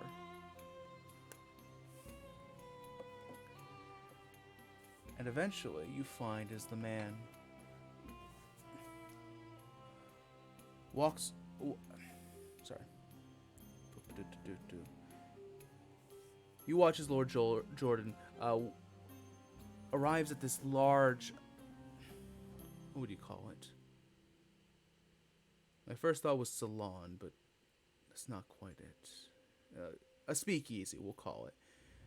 As he approaches, he knocks on the door. A little slide opens up, and you see just a pair of beady eyes behind. And you see Lord Jordan kind of start whispering to the man on the other side of the door.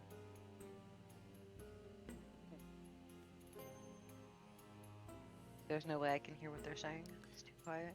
Would you like to roll a perception check? Try and hear? Yes, please. Absolutely. Go ahead and give me one. I'm rolling so high tonight, 6. Hell yeah. Unfortunately, he kind of, like, cups a hand to his mouth, so you can't even read his lip movements. And you'll watch as Lord Jordan is quickly hurried inside. You don't even get to see the man behind the door as it just barely cracks open.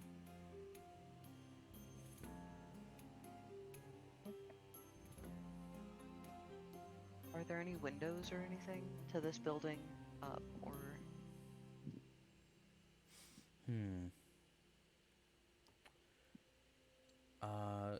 As you kind of look around, you do kind of peek around the side towards the, what's the word for it? Down a small alleyway, and you do see a window.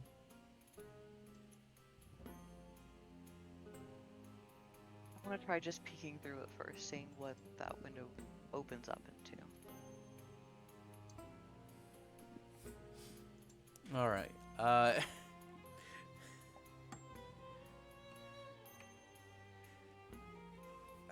I can't believe I finally get to do this. Wolf girl, are you ready? Yes, please. unfortunately, I have bad news, guys. Since Wolf Girl isn't playing Astra, I can't ask Astra to roll me a D100 anymore. But I'll do the next best thing. Everly, could you please roll me a D100? Yes. Hell yeah. A new tradition has been started. 97. Damn. Ooh. All right. So close. All right. Start Norfera out explodes. strong tonight. Campaign over.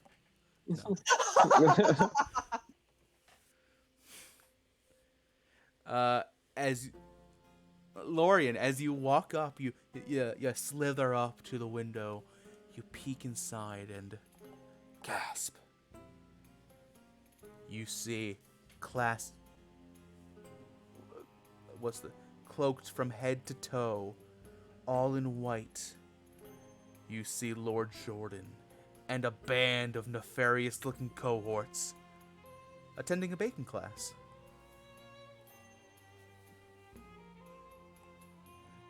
All right. Y'all see with their poofy little chef hats and aprons, and it seems like they're baking cakes. Looks nice. Right. Is there like a cafe across the street? Anything with a big window that I can see this building from?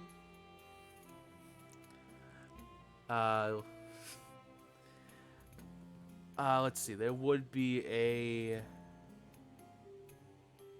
not really a cafe, but there is a small bookstore just across the street.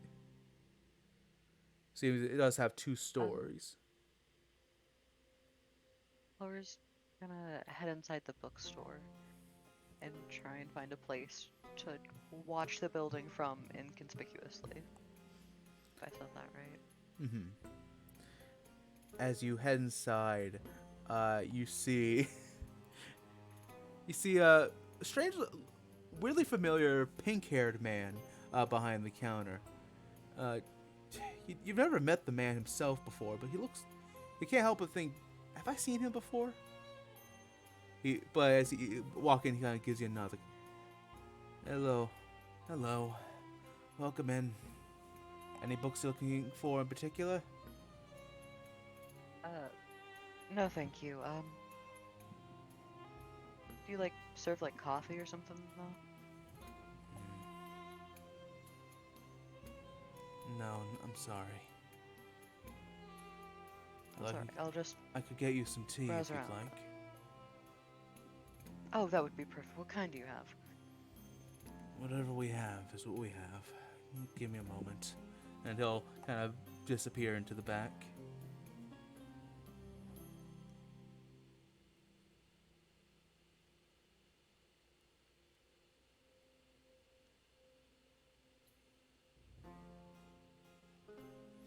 You head upstairs? Mm-hmm. Okay. Yeah, trying to find a window to watch from. Thankfully, there is in fact a nice window with what looks to be a small little reading nook. Just there, in front of the window. Right outside, down below, you see the shop where the baking class is taking place.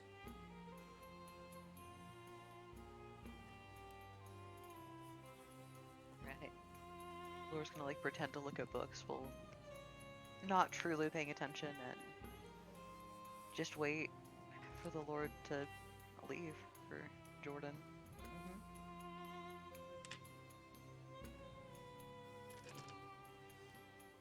Alright, give me just a second. Fuck.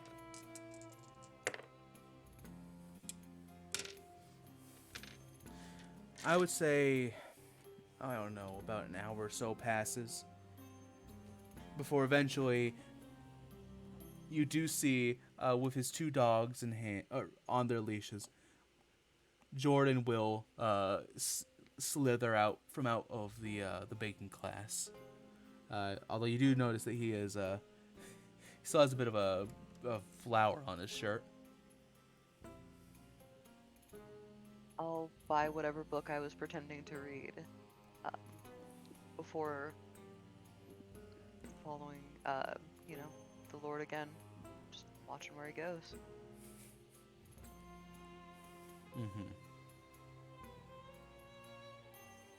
You make your way out, and as you have to kind of sprint a bit to catch up, and as you kind of round the corner to where the Lord Jordan had been,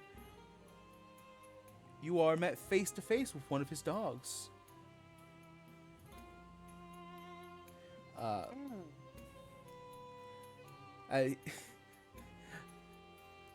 The dog kind of like looks at you, kind of starts to, and starts growling at you. It seems to recognize you.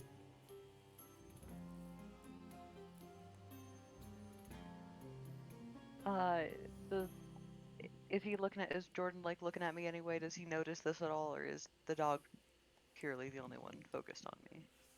Well, Jordan actually isn't holding on to his dog right now, but you do see as Jordan comes walking up like, "Oh, I'm so sorry, I didn't mean to." Hey, you. Weren't you there at the market earlier? Are you following me? Would I be following you? That's silly. I was just going to get a book. Then why And are I'm you... heading back home. You look familiar, though. Have I seen you somewhere? Stay away from me. He'll grab his dog by the leash and begin pulling away. We'll kind of nod and walk off in a bit of a different direction. Like, putting their hands up like, geez, alright, you know? As with that close encounter, as you kind of back off and walk the other way, you get, I don't know, a good 30 feet away before you hear smooth moves.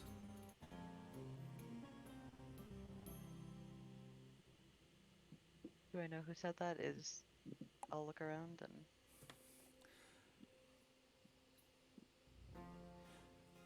Leaning against the wall, kind of to a similar way to how you were before. You see your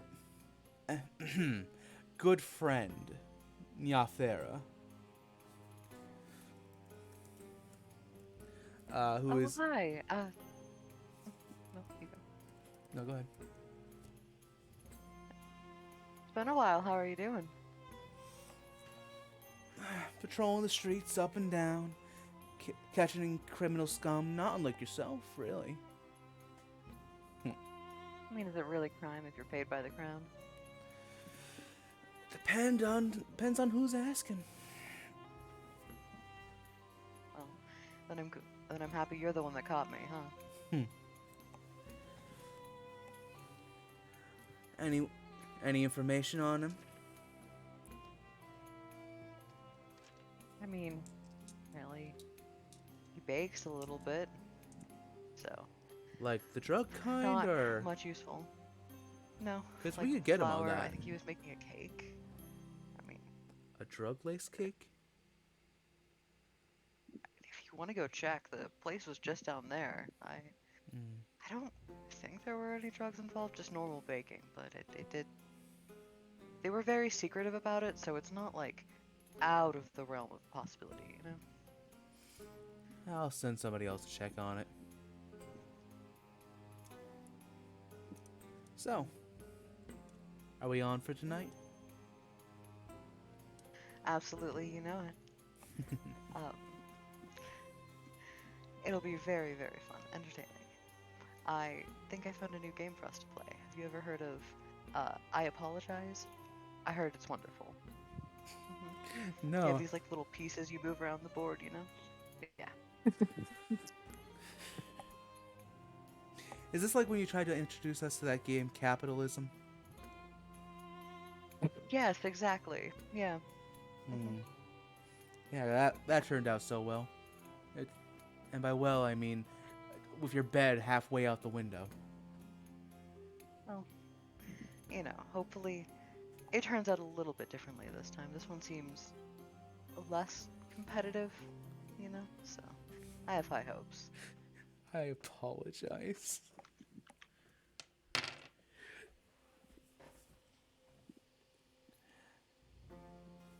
as you and Norfera continue to flirt and or plan for the night, suddenly, and this applies to every character, you all hear a scream from nearby the market square.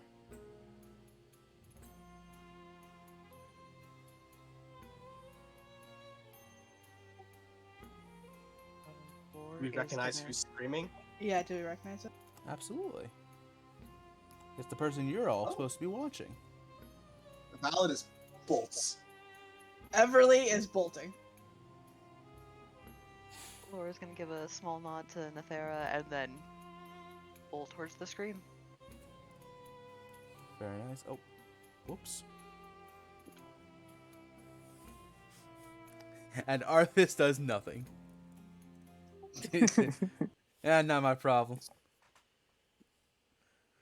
Stares off into space. The others got this. He can take his time. And he's like, oh, what? Oh, shit. Starts running.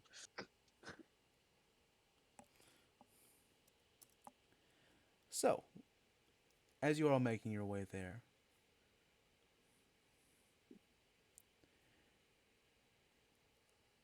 as you all converge on one space in the market, just south, kind of as the purple man had said previously, you stumble upon quite a scene. Well, the screaming question that you had all heard that drew you to this place is, "No, let go!" Or something along those lines. Just before you had arrived here, an individual, wrapped in a tight hooded cloak, wanders about the marketplace, keeping her hood up and tightly wrapped around so that the shadow would hide her face. All was going according to plan, right up until, as a human woman with a very fat purse saunters down the market road.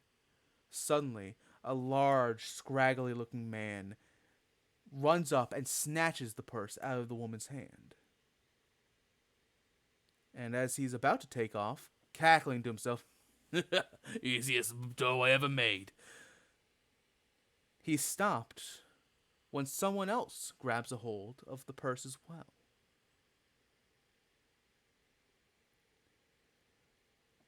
You arrive on the scene just in time to see the cloaked figure and the scraggly man struggling and pulling on either side of the purse strap. As they're both like, no, it doesn't belong to you. It's like, let go. I got this dodge first. Two thieves arguing. And as you arrive just in time for the, what is it called? The strap of the purse to snap. And the cloaked figure actually gains control of it, only for the force of the snap to cause her to kind of smack herself in the face and her hood to fall down, revealing Princess Anastasia Celestia Norian. Art by Raphael Alphonse. Thank you so much. It's so fucking good, dude. Standing there with a broken purse in one hand and kind of cowering in her boots, a tiefling woman dressed in fine robes underneath her cloak. And generally, yes. Generally, just eternally anxious, just constantly shivering, almost, as she stands before this much, much taller messy looking man with twigs in his hair and the most disgusting like neck beard you've ever seen. As the man says, "Well, looky here. Ain't you that devil, princess? You'll fetch much more of a penny than that purse ever would."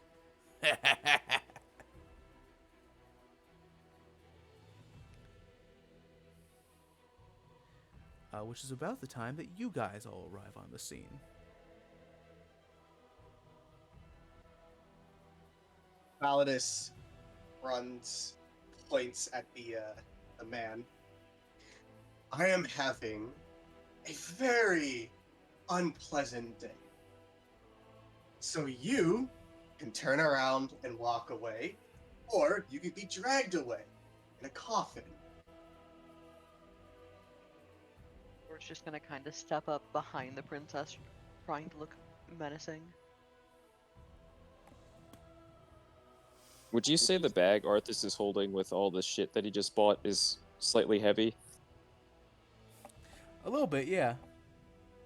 I'm just gonna toss it at the hobo-looking dude. Okay. Okay, roll roll Fuck it. roll a strength check. While he does that, Everly's gonna run up and just kind of stand in front of the princess with her arms crossed. A 17?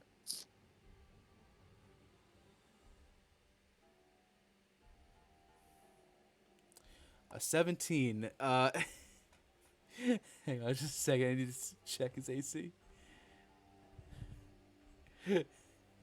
Yeah. As you just chuck the bag full of pens and paper and journals, it kind of explodes on impact. And candy, don't forget. and candy. And Like cake. a pinata popping. And cake, yes. As this man gets covered in ink and sugar, as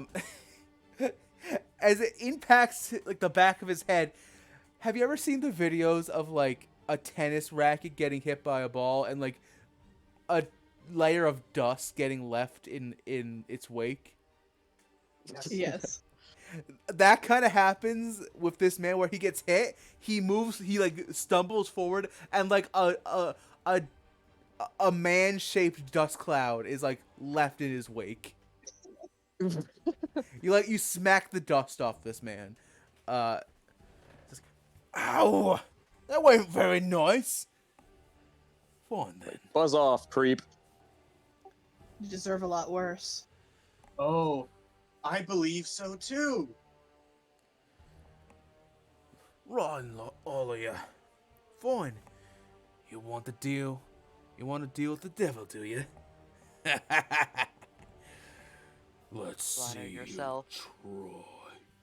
And you will watch as he begins to bend and stretch, and you hear the those horrible sounds of like flesh tearing as this man transforms into a brown bear. And I need everybody to roll me initiative. Sweet. Sweet. First Well, combat, that's sweet. baby. When he turns into a bear, Valadius kind of like doesn't smile. He like looks extremely conflict. Oh, a bear. That's the best form you can muster.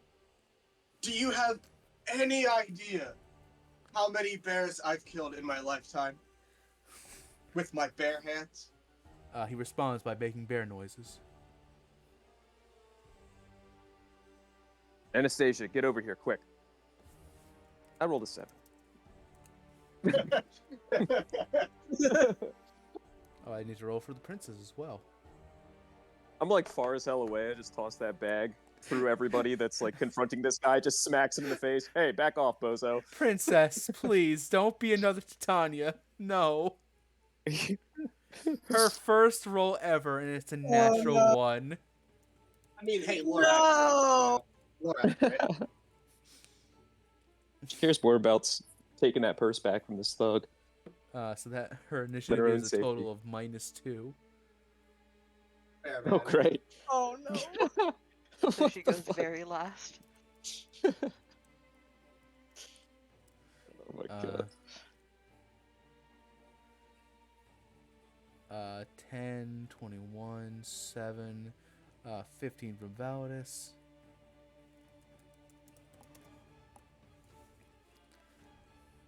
And then Arthus. Yes. Alright. This battle will be Theater of the Mind. So, Lorien, your turn. All right. I think it's a bonus action. Is it a bonus action? I don't. Oh no, it's a full action. I'm gonna activate Necrotic Shroud and step in between Everly now and the bear man. Hopefully 10 feet away from Everly, but very close to him. If possible. And he has to roll a charisma save. He has to roll charisma save. You got it. Yeah. Does it specify anything Or his about... wings, like... It's just any creature this has to do? Any creature within 10 feet. Okay. So, if there isn't that much distance between Everly and the bear man, but... I need new dice. More. That... Alright, that's a natural one. Oh no! Alright, he is frightened of me.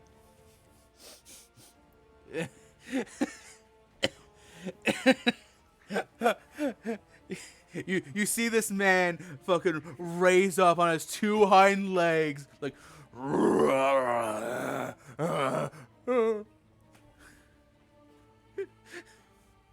and it's just like shrinking back, like standing on one leg. All right. Horse wings, like, unfurl, holding their rapier out and pointing it at him defensively in front of the princess. Just trying to look as scary as possible. And that is the end of my turn. Validus, is now your turn. Oh, wait. Actually, Oh, sorry. I wanted to telekinetically shove him 30 feet back, too. 30 feet? 30 feet is Dang. the max. If Validus is behind him or if someone's behind him, then into them. But- Arthus would be behind them. Yeah, I want to get them within like 5 feet of each other then, with my telekinetic shove. You got it. Is there a saving throw attached to that? I don't believe so. Oh wait, yes, there's a strength saving throw. Strength saving throw. You got it. What's the DC? 13.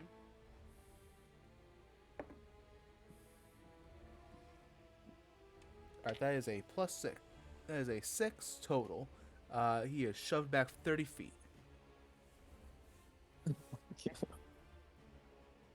And that is the end of my turn. I like to imagine you don't actually just push. You don't even like push him. You just like you unfurl your wings, rise into the air menacingly. He gets like, and you just go, boo.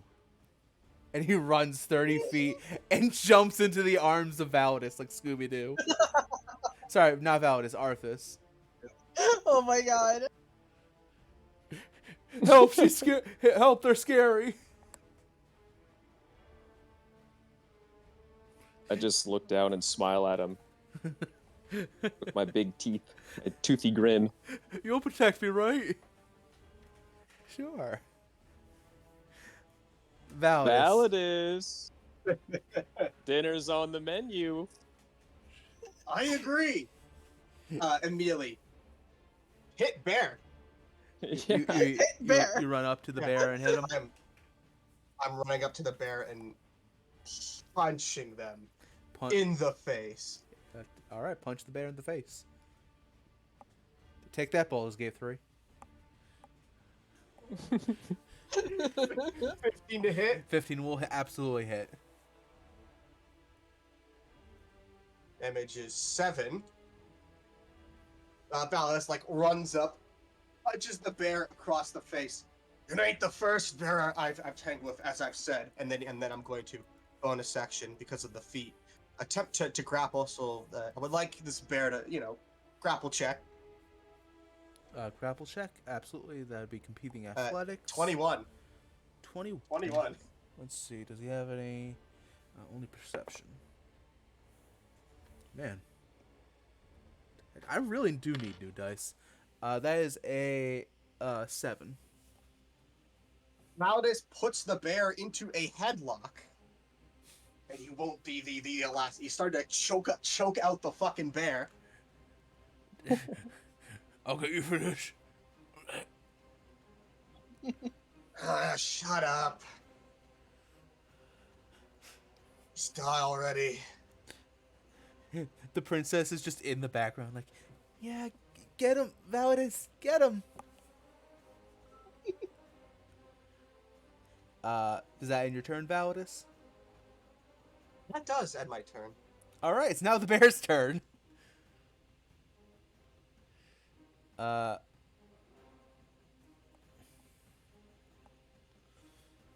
right, he's gonna use his multi-attack. To specifically target you, Valadius. Isn't that great? That's fair. I was gonna go for fucking. I've used a different dice every time, and I've gotten 3 natural ones in a row. Well, not 3 natural ones, but 3 failures in a row. Okay, it's just a miss. He goes to like bite into your arm, but like gets your gauntlet instead. It's like, and so like you just hear the crunching of teeth against metal. I haven't been getting enough nutrients. Ow. So he's gonna go for a claw attack instead. Why are all my villains losers? Gotta be a few jobbers in there, you know.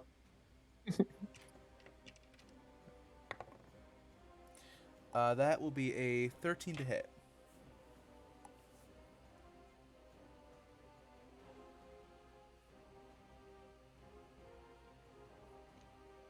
Me? No. Yeah. No. I know. Oh. Yes. Yes. Sorry, no. I was actually trying to hit Lorien. Yes, Valid. I was trying to. All right, so 13 will not hit Valid. AC 16. All right, AC very nice. 16. That will be the end of the bear's turn. Everly, it's now your turn. Okay. Still standing, like, just, like, slightly in front of the princess, Everly is going to, just slightly turn towards her and put her hand on her shoulder, and she's going to cast, first level mage armor on the princess. Mm-hmm. As you pull out your wand, which is old, very old, and, like, honestly, it's kind of, you're surprised it even still works anymore, as it kind of barely manages to sputter out a spell as magic cloaks the princess.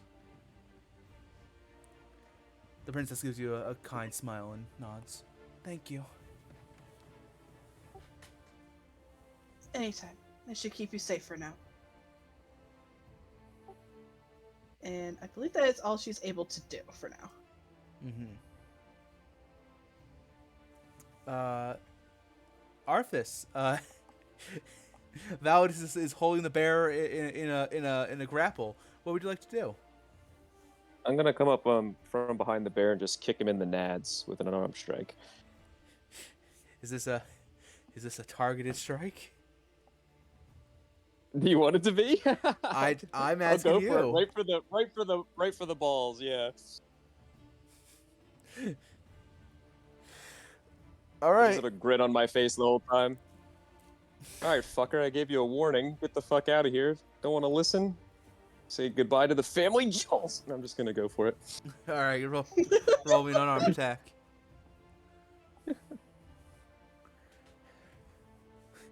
Arthus. 16. Arthus, professional dick kicker. That It's a 16 hit. That'll just hit. Sweet. What was the damage going to be on that? Do I get to add damage for the targeted strike? But it's only 5 damage. My max unarmed strike is 5. I'll give you 1 for each. Would you say it would be? Give me 2d6 extra damage. Fuck yes. 2d6 extra. Just Fuck yes. fucking 1d6 for each one of them. the royal retainers here, folks. An extra 6 damage, so 11 damage total. You just hear off in the distance this like gong / like bell sound. Bing. Wait, I think I actually have a sound for that. So as you reel back, you pull back your foot, say goodbye to the family jewels. and then just. I hope Shaq can hear that. Ding.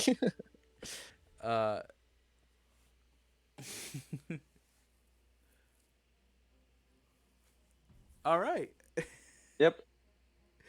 And then anything I'll else? take my sword. Yeah, I'm just gonna take my sword out of its sheath at that point, and then just smile and end my turn. As the bear just begins crying, Valadius, you feel it kind of like wrench its claws and like it's not even like trying to scratch you. It's just like holding onto your arm desperately, like. His toe claws just retract. They just like fucking go into the earth. Like, oh my god, they just curl. Jesus Christ! He's just choking him harder now. All right, buddy. You've been through it. You've been through enough. Go to sleep.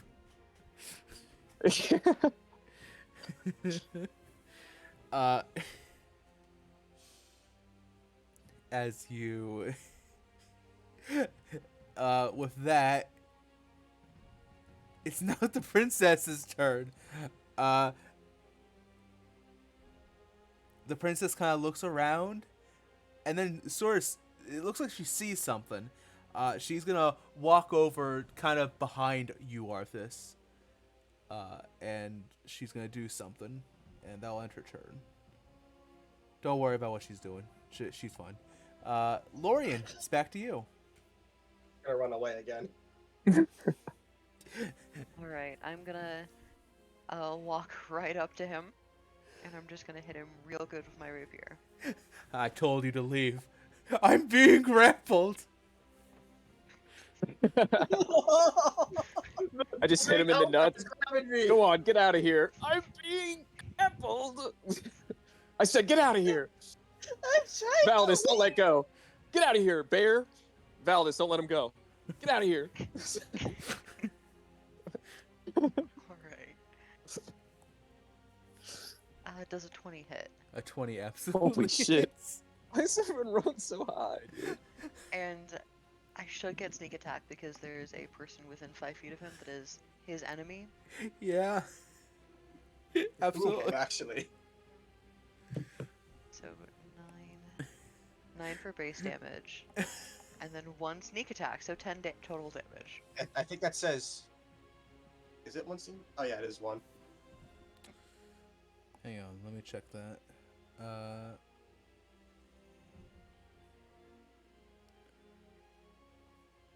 No, you already rolled a sneak attack. For some. Oh, it auto does it. Okay. Yeah, because there's the 1d8 for the rapier and the 1d6, so 9 total damage. Okay. Nice. Do you like carve a funny little message into the bear's side? Poor dude's getting fucked up. Yeah. It says you should have left.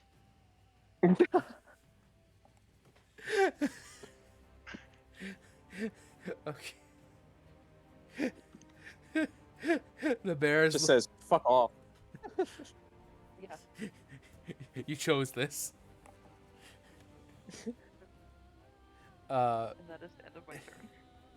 Valadius, it's your turn. The bear, you're fucking up this bear. I'm just gonna keep fucking just punching him in the nose. Get him. You know. Got him. Hell, everyone stab him bear style. I don't think a 9 hits. Or do I get advantage? Because everyone's around him. I don't know. Is that a... What do you Yes, think? you get advantage for flanking. 23. That'll hit. Thwack. 8 damage. 8 damage. Beat him up. As Valadius, as this bear is crying, getting kicked in the dick, having like the Z slashed into his side, and you're just punching him in the face. Eventually, the bear cannot take it any longer, and just starts like flailing, and he finally goes, "That's enough!" And throws you off of him as he shrinks back down into back into his humanoid form. He's like got all these scratches, and he has a black eye going on. It's like, all right then, mate. Fine, you got me. You got my first transformation. You ready for another? I can do this all day. I wanted to go easy How on many you, teeth? lads. But if that's what it's gonna take, then best I show you what I'm really made of. And as he kind of reaches out his arms, takes a deep breath, I call upon thee.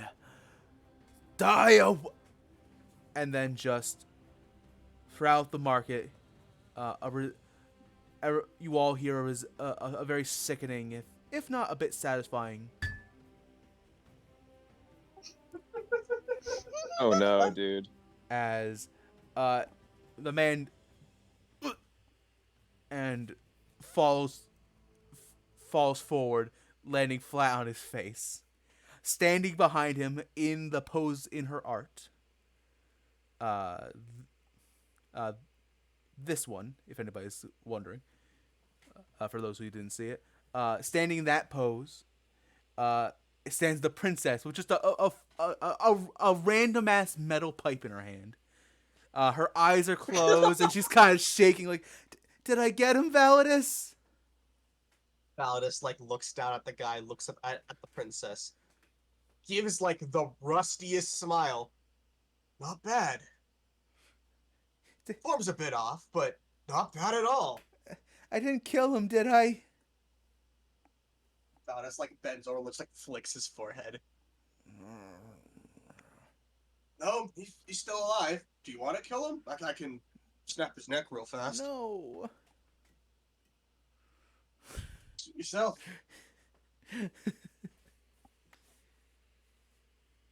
As the dust of the battle, the brief skirmish that it was, as the dust settles, Everly, I'm afraid I have some bad news actually. Oh no. As you take, catch your breath, you kind of you go like, all right, all's well that ends well. And as you go to you raise up your wand and see it is snapped in half. Please remove your wand from your inventory if you would. Oh no. What the fuck? Everly just kind of goes to her knees a little bit dejected, like, oh. Sorry.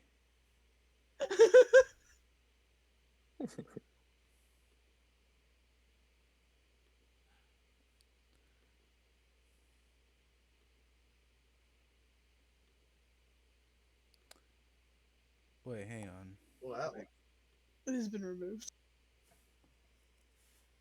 My computer is a potato. No, not a potato. Potato. Potato. Potato. Our wizard has been de-armed. What? Computer, what the fuck are you doing? I just want to put on some funny music.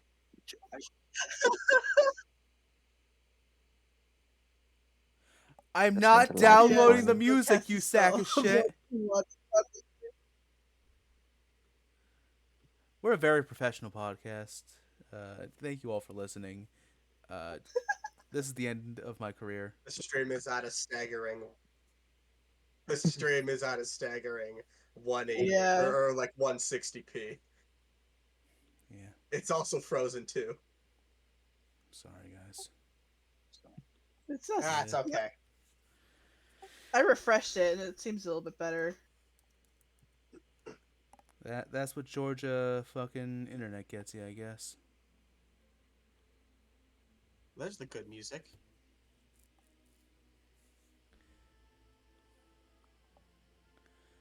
As the dust settles, you all begin to hear heavy footfall from behind, and turn to see about 10 or so city guards in polished bronze armor marching towards you all.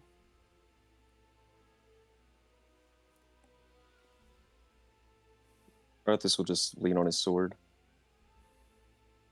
Valadius just leans up against the the nearest wall. Here comes the cavalry. They ain't even need us this time. How are we going to explain this mess anyway? I mean, Arthus, weren't you supposed to watch her 20 minutes ago? She had me go to the Hop-a-Lot to pick up some of her journal supplies. Speaking of which, and I walk over to the bag and check it to make sure everything's intact, which I is not. just now consider as I look into it. Uh, Well, fuck. Princess, I think I did a no-no. You're gonna have to give me more gold if you want more of your journal supplies. It's okay. I should have enough for now. It's just that was gonna be my supply for when we go to Sowthunda. It's fine. The candy still's in the wrapper. It looks good if you want that. I'm not hungry. Some of these pens still aren't broken. And if you need any writing supplies, you can always just ask me. I have lots. Thank you. Well, I appreciate that. Well, the bag's ruined. All the cake's inside of it. Ooh, cake. Can I take like a bite of it? Oh, yes. Just as I remember. Delicious. Everly looks at him with disgust on her face, like, I just drop the cake back into the bag and seal the bag and can throw you it over give me my a shoulder. con save, please? Yeah. Let's see. 24. jeez. Yeah, you know what? Dirt is your favorite flavor. Yeah, I've eaten worse things. Valadius kind of walks over, almost proud, puts his hand gently on the prince's shoulder. Finally, putting that pipe to a good use, eh?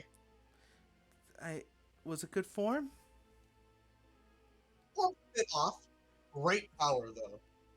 You know how much effort it takes to knock a grown man out with one swing? I was just doing what you showed me. Yeah, you did it pretty well. She's still kind of holding the I'm pipe proud of you. kind of over her head, because and just shaking and I'm proud of it. You gotta stand tall and confident. Take pride in what you've done. As the head of the guards finally makes their way up to you all, you hear him, the familiar voice of the Rat Man himself, Jericho Mousefield, head of the Accordius City Guard, as he says, Why is it that whenever I get called out of my office, it always seems to be one or more of you five? I used to get called for important missions, important cases like homicide and missing persons, and now it's always you. Why is that? Look, don't get your tail in the twist, alright? We're just helping out the princess. And this bozo here, as I kind of point down to the guy on the ground. Yeah, that's kind of a job. Should be your job, but somehow we always seem to get there first. I wonder why. Yeah. Jericho Mousefield is a very strange man. He looks like he should be the villain of some elaborate play, with a terrible scar on the left side of his face, messy hair, and just a little rat hair mustache. Barely looks trimmed. He looks extremely untrustworthy. Yet somehow he is by some strange circumstance, he's always managed to be the least corrupt person in Accordia. Funny how that turns out. And now, The not so dirty rat. unfortunately, that leaves him being tired all the time, especially because of your shenanigans. He kind of rubs his temples and says, "It's fine. What should I file this under? Self-defense?" I mean, you tried to kidnap the princess, so file it under whatever you wish. Within And it reason. looks like in the beginning he was trying to steal too. Oh, wonderful. I love it when people do my job for me. It's so much fun. Wow. I mean, hey, you handle all the official stuff, and we do all the physical stuff. You know? And Accordia thanks you for your service. All right. Listen, the queen wants to have a word with you lot. So let's get going, okay? What about this guy? I just point back down to the guy just like holding his crotch face down in the dirt. Mousefield will Butt up in the air.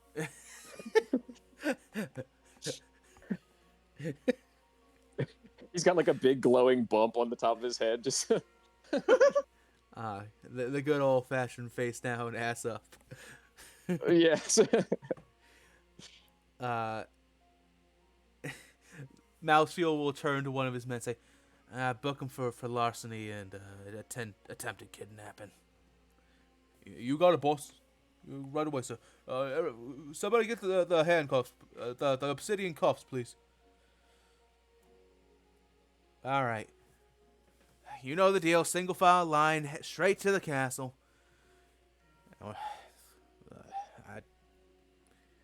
And good luck with whatever the queen has to tell you. I'm sure it'll be extremely pleasant the whole way through. Everly slightly rolls her eyes. As always. I'll just sheath my sword and straighten up, throw the bag over my shoulder. I don't give a shit if there's dirt and all that mixed in, and I just start walking with him. Mm-hmm. The princess will look to you all and give a small, like, apologetic little smile and say, "Don't worry, I'll take the blame. It's my fault for getting into this mess in the first place."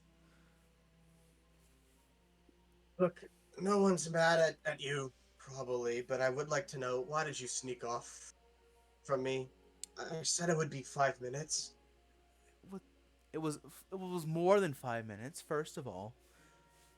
And I saw a cool pen. How long was it, actually? It was like 15 minutes, maybe. Oh, okay. I saw a cool pen, and then a book I had been really wanting, and then I saw this really cool street performance, and by the time I looked around, I didn't know where I was anymore. I mean, hey, that is why I'm training you to fight, Mm-hmm. But you did very good. I can't. I'll tell your mom that you did very good with that pipe. As you say that, Valadius, the druid raises his head up and says, it's kind of in a daze, "Ooh, you's in trouble." And the princess goes, "Ah!" and smacks the man again with the pipe. And that will end the scene.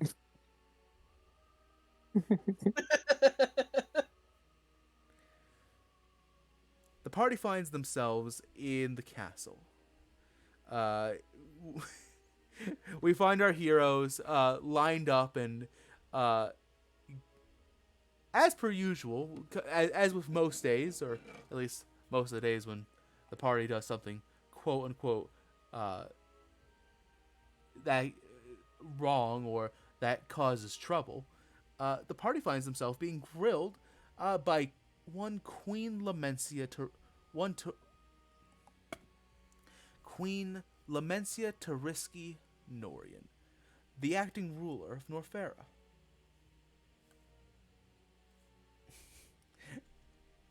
We enter the scene as the queen says, and honestly, how is it that every time we take our eyes off you lot for 5 seconds, you're getting into all kinds of trouble, causing practical international incidents by putting the princess in harm's way and putting yourselves in harm's way, and that reminds me of this. It was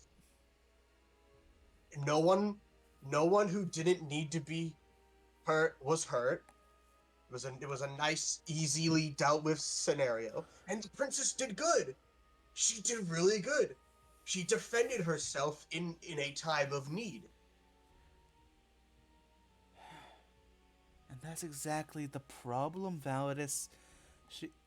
Anastasia is a princess. She shouldn't be needing to defend herself. A dangerous world out there. Just saying. Well, She then, can take care of herself reasonably well. Well, then would it kill And everyone you? should at least know how to defend themselves. Well, then could you at least be better... At least have the decency to be better role models for her then, honestly. Yeah, well, Arthus. While they're all arguing, I'm just gonna elbow the princess and take out from my pocket one of the candies I took out of the bag and just hand it over. The princess will take it. Will smile and I'll take one out too, and I'll just eat it and just give a nod as I just like zone back out while they're arguing. the princess will kind of step forward and kind of bow to the queen and say, "It's my fault. I'm sorry. I shouldn't have wandered off. Please don't punish them. It's my fault." Queen Lamentia will kind of sigh and shake her head. What's the world coming to? Fine.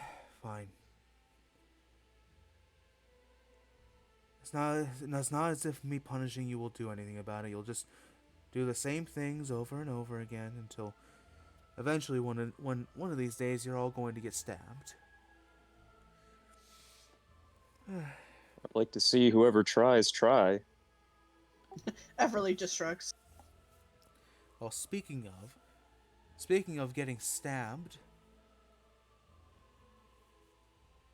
the royal family of Sowthunda is going to arrive tomorrow morning, and this castle is nowhere near ready.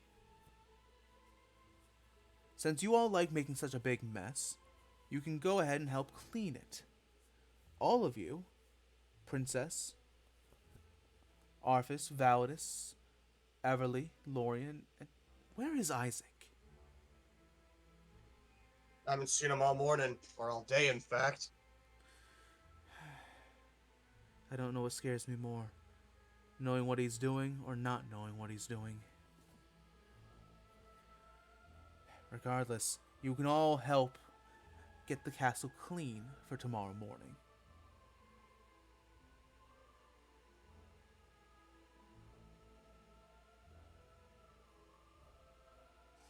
Am I understood?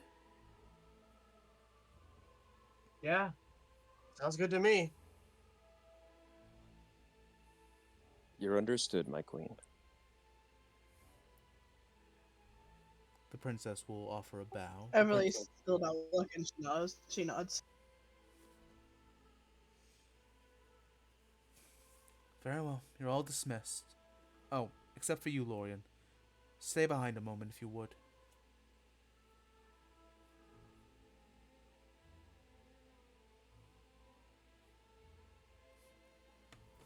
Their Wi-Fi's going weird again. Mine? No, there, Cass's. Woohoo.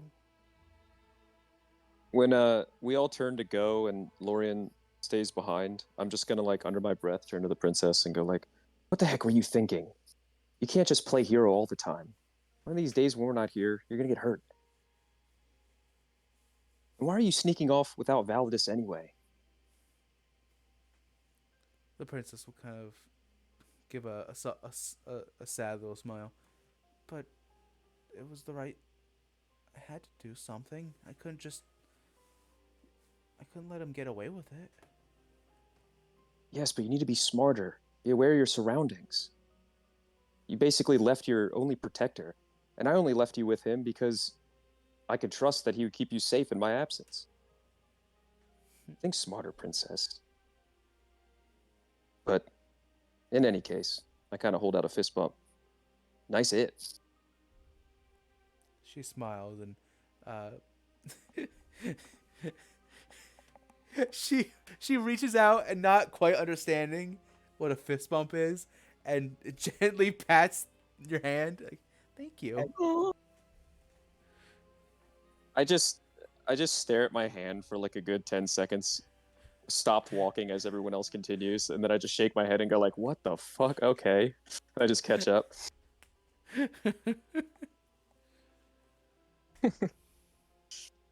What was that? You gotta forgive her. She's a bit sheltered. Yeah. Um, I'm not sure what to do with Lorien not here.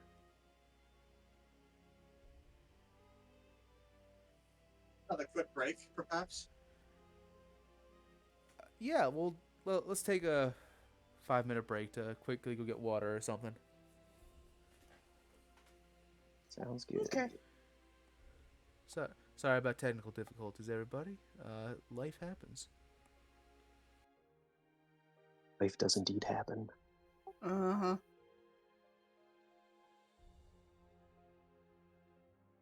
When life gives you lemons, throw them at people.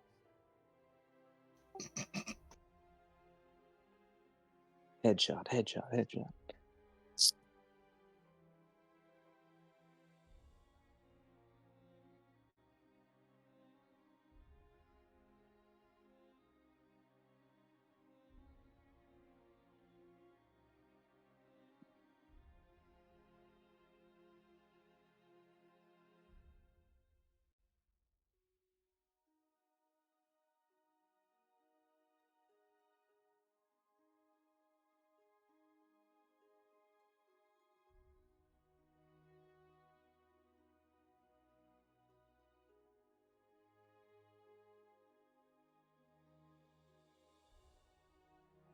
Man, I love how the first instinct was to kick the bear in the dick.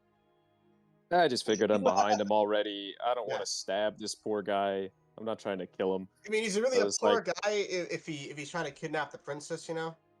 No, but I mean, if he had to turn into a bear to fight us, he was kind of a coward, so I'm like, Yeah. what a weakling. I guess this is your fate. Then I just bully him. I mean, just gotta bully the shit out of him, though. Well, if he doesn't want to fight us like a man and, you know, take out a blade and try to fight us, he wants to use magic to turn into a stupid-ass bear. Man was a I see it druid. fitting to punish him a little bit. I He's know, a I don't care. druid! Arthus does not give a shit. He's just like, I his love... values are so skewed. So, I've discovered something. Apparently I have to log into Streamlabs to fucking type in my own goddamn chat. That's awesome. Really? Oh, really? TLM or Tim, whatever your name is, gaming. I think it's 2, Everly and Isaac.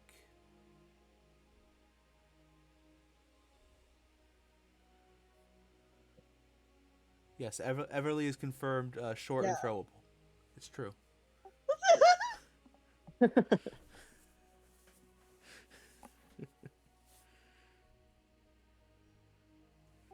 But she's full of sass, so yeah, you gotta deal with that if you try it. Well, that just adds power to the overall equation. Proudly and full of sass. You- I will you sa- take it. You sacrifice distance for for destructive potential. Yes.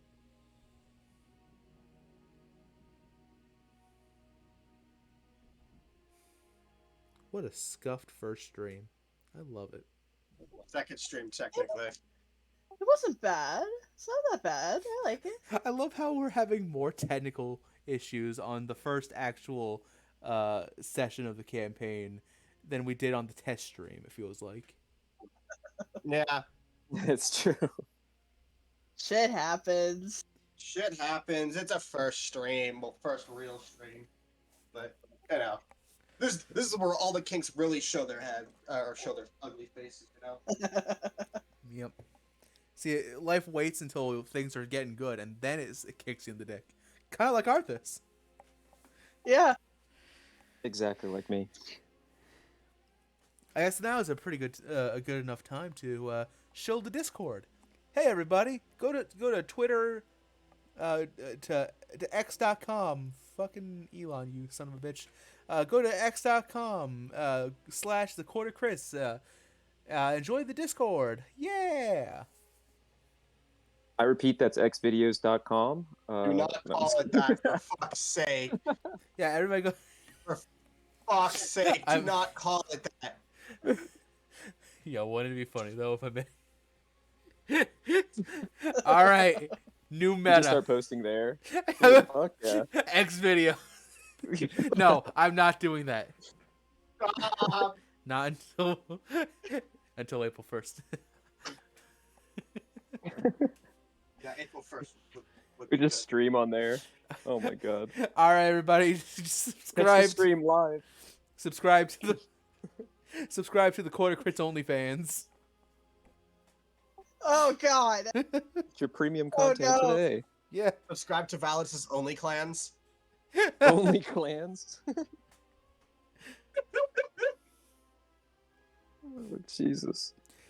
But anyway, yeah, go to twitter.com / the Quarter Crits. Go join the Discord. And I don't know. Just have fun.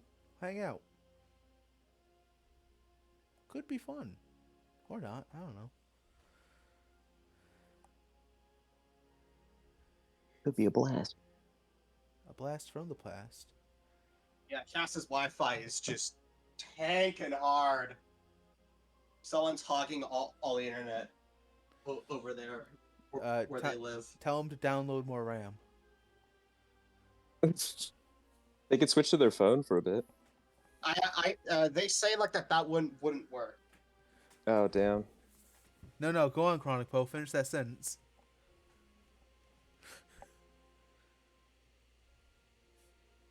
Dungeons and what?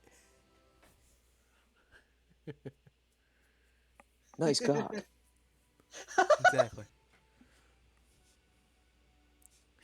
The Court of Crits is officially sponsored by. No Nice one cock. yet. Damn, didn't even go for the. Damn, Chronic didn't even go for the correct option of Dungeons and Dilfs. Disappointing. Dungeons and Dilfs. Now show me the dicks. The problem is we really can't move on until. If you guys want to do some in-character roleplay, that's fine.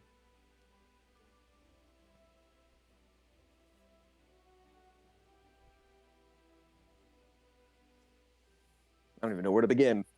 Me neither. I guess where we clean Valdis, first? you smelly. Where's the clean? Where's the queen having us clean first? You know. You know what? Actually, Yeah, where? I hate to say this. Since Lorien is having so much internet troubles, this is actually not a terrible place to end today's session.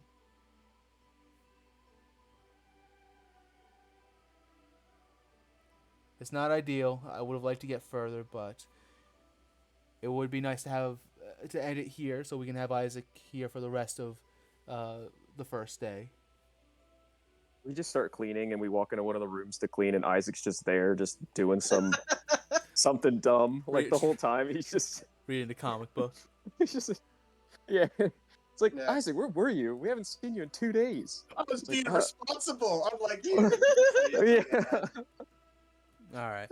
How does that sound to everybody? Should we just call it for today? Let me just ask Cass one more time if there's any update. Yeah, I'd say if anything, just give like a couple more minutes for see if they'll come back. Mm-hmm. As for Everly, she quickly walks down to the library, get to her sanctuary. Oh, I must go clean the library. Oh. Hey, she keeps that shit clean. Okay, that is her personal space. Does anybody go to drag? The princess will go and drag. Like, if I'm cleaning, so are you. If I'm cleaning, so are you. And we'll go to drag you to follow the rest of the party. Oh. Every time we walk past like a painting or a mirror hanging from the wall, I'm just gonna slightly askew it, just to fuck with everybody. Roll sleight of hand. Fuck yes. I'm terrible at it, but So is everyone cleaning or like just the retainers, you know? 13. No. Oh, all the castle staff is cleaning today. It's just that you're being forced to help. Yeah. And out of spite, I'm just offsetting paintings and hanging wall ornaments, You making them crooked. you think you're doing it like it subtly. It is not subtle. It's very you're like tilting them at like 45-degree angles. I'm like walking around with a bag of candy in my hand, stopping at every like portrait, eating a piece of candy, looking around, noticing people looking at me, and just eschewing it, and then eating another piece of candy, walking away. Everly is giving you a death glare, by the way. She hates it. You're making more of a mess for them to have I'm just gonna stop.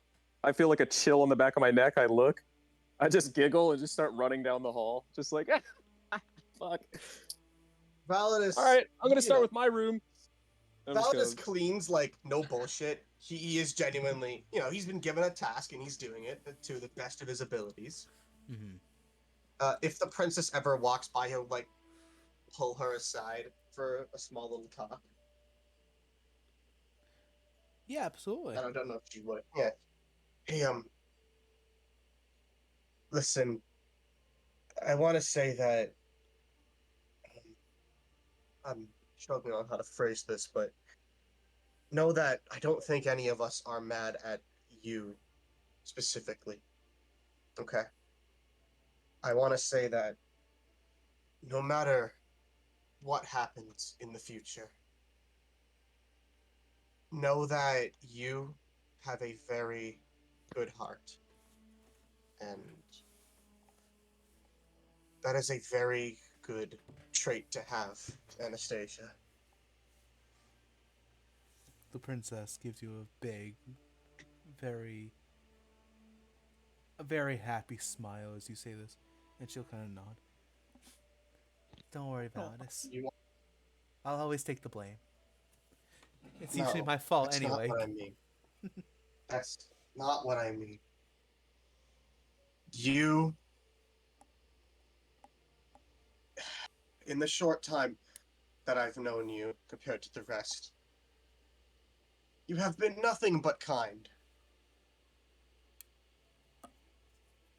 to me. So, no matter what happens with the future or anything, I promise you that your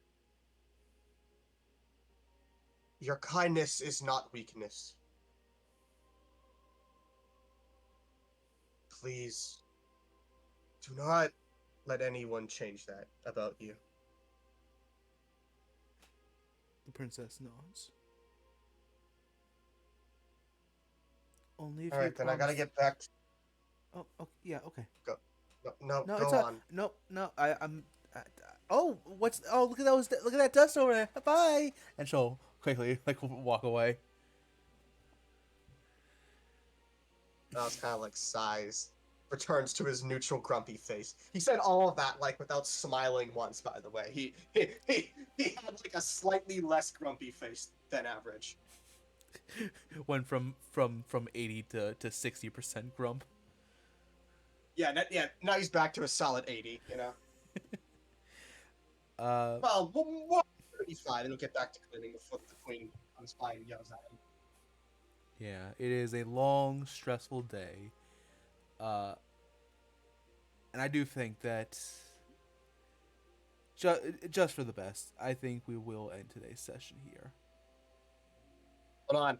Cass, can you hear us? Are you here? There's a typing Yeah. in chat. What? I can't. I am actually here now. The Messiah! I've been back for like 2 minutes and that's it. Oh, well, are you gonna go again? Yes, the day has been saved. I hope not. All right, let's do this quickly, everybody. Let's go. All right, babe, let's speedrun this shit. Yeah. No, we're gonna have tech issues. So sorry for tech issues. Probably won't happen again. It'll absolutely fucking happen again. Don't you? This is D&D. This is a D&D podcast. Of course, it's gonna happen again. Yeah. So, Anyway, so Lorien stayed. So, Lorien. So we're not ending the session. No, we're not. Mm-hmm. Yay. As you stay behind, as your friends are moaning and groaning like, fucking most scuffed first session of all time. I love it. Hey, big things have small beginnings, you know. Gotta be. It has personality, you know? It's just like us. Mm-hmm. Mm-hmm. Works for the most part. Damn. True. All right. Shit. Damn. That's more of a compliment than I usually receive. All right, let's go. Why do I feel called out? What the heck? It works most of the time. As you stay behind before, Yeah, keep going. as the queen sits in the grand throne of Norfera, a large, it is made of what's the word for it?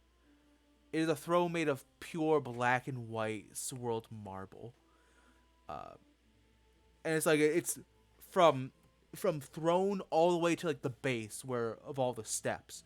It's a miracle how it was even got in here in the first place. The princess kind of sighs and like rubs her forehead a bit. Oh. Just have to remind myself that Lorien, the princess is happy, isn't she? I believe so. Good. She seems to be happy for the most part.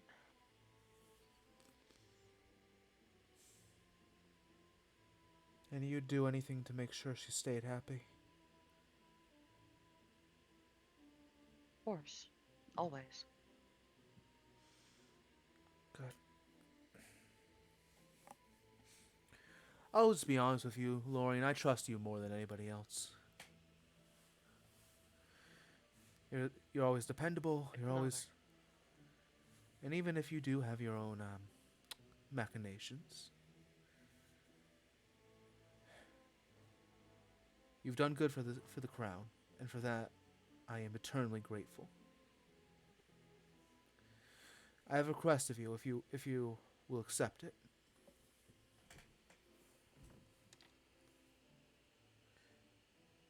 Of course. Anything. Good. With Tesla having left on his journey, I was initially going to have him be by the princess's side when the prince arrived. However, seeing as he's now off on, I'm still not fully understanding what this quest of his is about, but paladins, always on some crazy journey or another. I would like you to be there with the princess, as her guard, as a good face for the country, when the Sowthunda royal family arrives. It would be my honor, Your Highness. She gives you a bit of as she smiles, you kind of see the stress in her eyes as she nods. Good, very good. It's all going to be okay. Very well. So just in the morning, go get the princess. Meet us out in the outer court, and we'll do our best. Now go. We have to get the castle prepared for the morning. Or nods and does a very deep bow before turning and walking out. And so,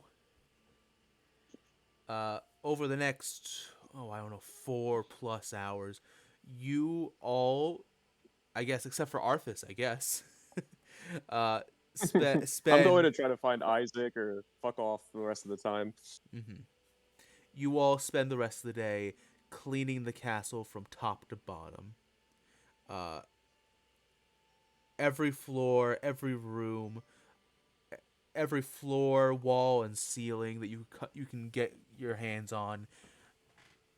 And finally, as the sun is just beginning to dip over the horizon, you all find yourself just aching and bored out of your minds. On the back, on the what would you call it? The on a the terrace near the back of the castle. It's a nice little area to rest and chat, and there it leads out onto a path that leads into the deep woods that rest behind the castle.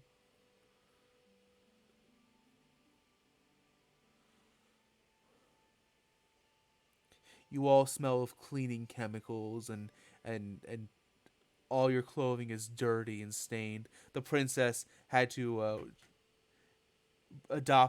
had to borrow some more common wear from you, Everly, just to make sure she didn't ruin her dress. And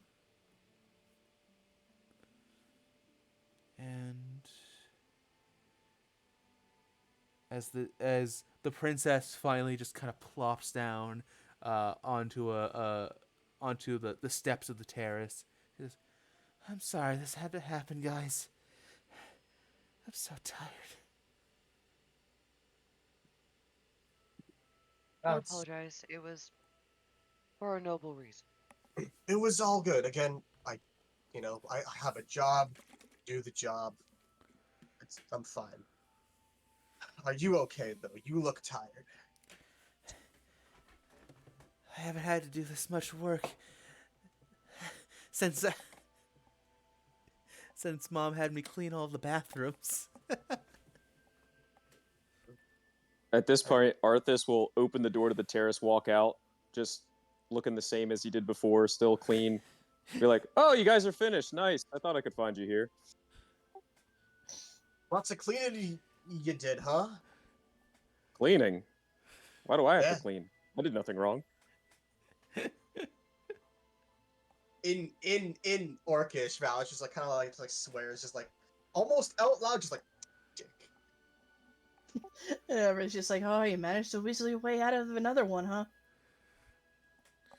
Yeah, weasel, you could say that, I guess. I tried to look for our other friend, but couldn't find him in the castle. Oh, Isaac's not around. Somewhat. Not quite. Did Tesla take him? I don't think so. Tesla needs warriors at his side, not cowards. Why didn't he take me then? Okay, we both know you're no coward. Exactly. I wouldn't call you warriors. much a warrior, more than an animal. So, And I wouldn't guess call you weren't him picked either. much more than a stuck-up asshole. But here we are. Each their own. Anyway, you guys look tired. And I kind of pull out from my bag just some little cakes I grabbed from the kitchen. And I just start handing people them. I thought you might be hungry.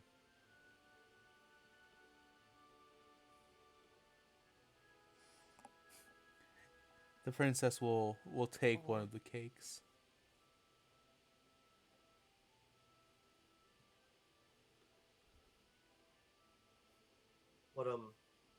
what flavor is it? Well, are you gonna eat it or ask me stupid questions? I'll decide if I'll eat it when I learn what flavor it is. Lore You were will willing to take eat a one of the- bear turned human turned bear a second ago. Oh, I'm used to eating animals like that.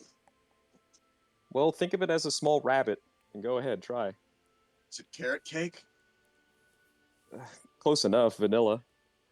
There wasn't many to choose from, okay? Has The Validus, kitchen staff is bustling around. I barely could steal these. has Validus ever had vanilla cake before? It's just your typical Yeah. angel hair, you know, with a little bit of Yeah. icing. What were you Fine. gonna say, Lorien? Pass it over.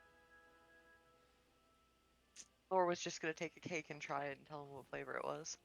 Yeah. But Lore will just take a cake now and enjoy it by themselves peacefully. It is in Thank fact. you, Arthus. It's not vanilla cake. It's actually cinnamon.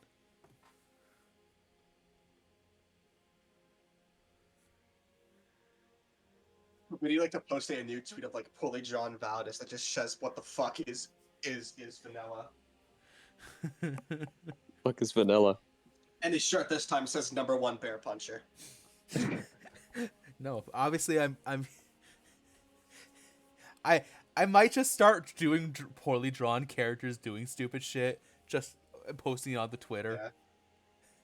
But it has to like loosely actually happen in Oh, I already have one planned, Arthus. Oh yeah. Okay. Oh no. You know, I gotta Oh, say, no. Arthus, this is some very off-putting vanilla. You sure you I didn't told you steal I- from the trash? Of course not. They were sitting out. It's They must have been a fresh batch. it's spicy vanilla. Yeah, it's spicy vanilla. Suddenly, as you're having this, You should be lucky. Yeah, you guys should be lucky I brought you anything. I didn't have to. I kind of just cross my arms and look away with a pout. You should be Thank you, thank you, Arthas. Arthas. Exactly, thank you. I You're wasn't welcome. mocking you. I was being genuine that time. help! Somebody help! God, it snaps around. From the woods on the path, Lorien, you recognize this voice very well. Another one of your friends, Marigold, one of the castle servants, a very live woman with this wearing the typical castle servant uniform, except she for some reason decides to wear like leather armor over top it, which isn't technically regulation, but given the given the flintlock pistol she carries on her side at all, or that she usually carries on her person at all times, nobody really questions her about it. Although this time she isn't actually, you don't actually see her weapon on her. Rather, she clutches her arm, which is currently bleeding, actually. We're on a balcony. Are we on ground floor or? Yeah, it's just kind of like a little, kind of like a deck almost. How Like a stupid terrace. would it be for Val to just like hop the railing to like get to the ground faster? Oh, it's Before not even. Validus can even think about it, Laura's over the railing. Fair enough. Oh god. It's not even 5 Val's feet just, down. oh yeah, Val just hops the railing. Donna will kind of I just run straight towards you, Lorien, and Donna. kinda- I mean, what? you said Donna. Fuck, sorry. Marigold. Remind me hearing things. Marigold will run up straight to you, Lorien, and say, "Lorien, you gotta help. You've gotta help, please. What happened? What's wrong? Well, it's the new servant, me. No, not me. I'm sorry. Me and Donna, the new servant, from the new servant from Azure Wharf. We were out gathering kindling for tonight's fire, and this large pack of wolves attacked us. All right. Well, where are they? I'll go get them. She points towards the trail. We were about, I don't know, a quarter mile down the road, and one of the wolves grabbed Donna. I tried to fight them off, but they got my arm, and I dropped my gun, and I'm sorry. Please. It's okay. We'll go get them. Go inside, get a medic, and make sure there's a medic for Donna ready. Okay? I can heal their arm. Laura, go save your friend. As you are having this discussion, the princess stands up, grabs a loose brick from the terrace wall, and immediately begins running straight into the woods, brick in hand. I would like to try to grab her and stop her from doing that All right. while I'm standing next to her. Yeah, Just like, Everly, whoa, Everly's where are you gonna do going, the same. princess? Yeah, Everly wants to do the same. All right. Roll athletics against her acrobatics. And Laura's running into the forest. Damn it. Hello, A 3. 9. Yeah, hello 9. What Uh, the fuck? All right. Apparently, if she's going against her friends, Anastasia can roll well. That's a 19 acrobatics from the princess. Would I be allowed Slippery to cast, little to fox. use 3 points from my lay on hands pool on Marigold arm? It will only take 2 points, but absolutely. I'll use 2 points then. All right. Here you go. Good as new. The Avoid wound. wolf. The wound heals up rather fast, and she gives you a very kind smile.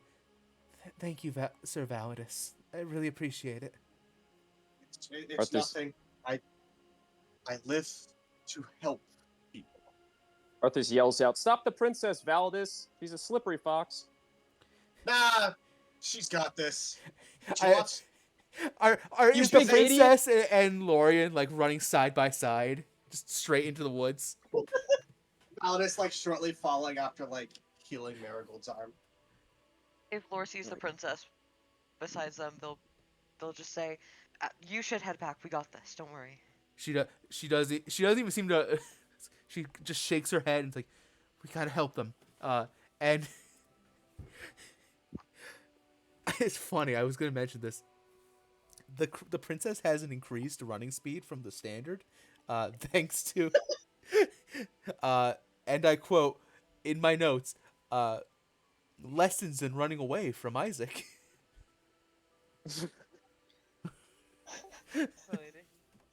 Everly's just gonna grumble. I blame everything on Isaac. Shame he's not here. Well. Oh well. Should we catch up then, Everly? Might as well. Yeah, let's get going.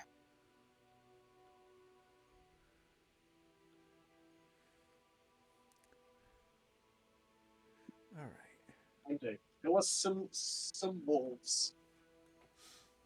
All right. Making my way downtown, walking around.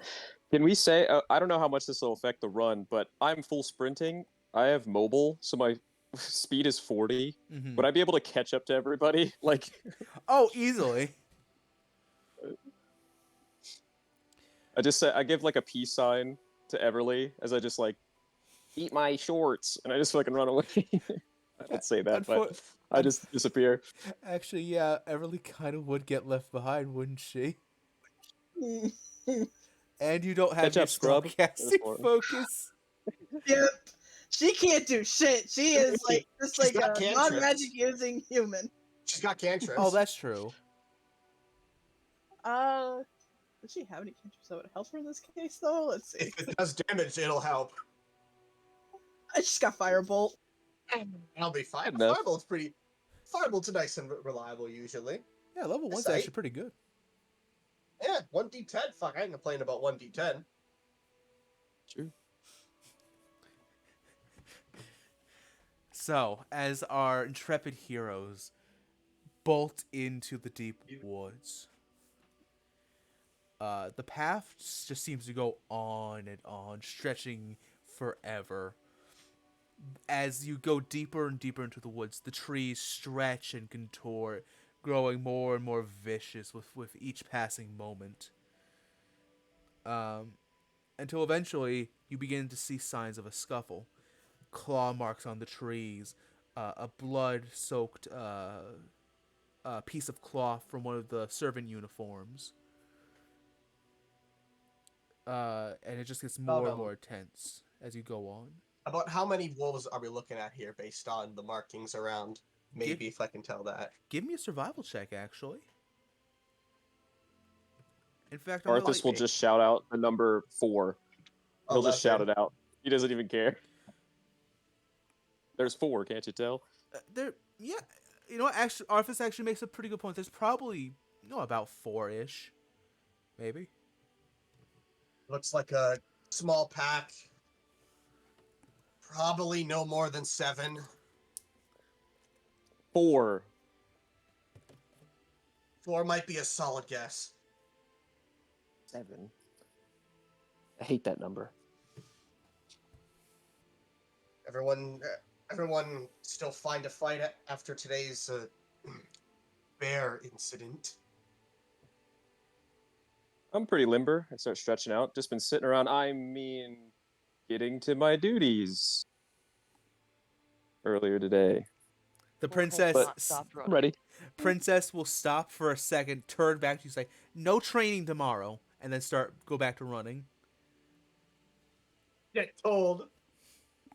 But princess, is Everly close enough to hear any of this? Yeah, absolutely. Everly just yells, "I can't do shit. I don't have my wand." You got hands, don't you? I'll give you a staff if you want. Time for a world boxing champion Everly to burst onto the scene. Up and coming. Laura is going to drop one of their many knives just on the floor for Everly to pick up.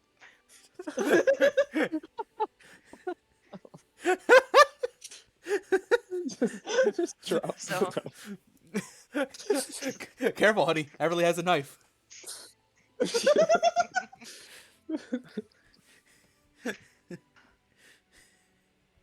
So yeah, you can add a dagger to your inventory if you'd like.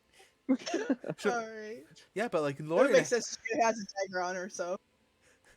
But Lorien has like a lot of knives. Yeah, but Everly has attitude. And if the 90s has taught me anything, attitude is more dangerous than guns. Facts. True. Sassy. All right. As you run further and further, you eventually come out to a clearing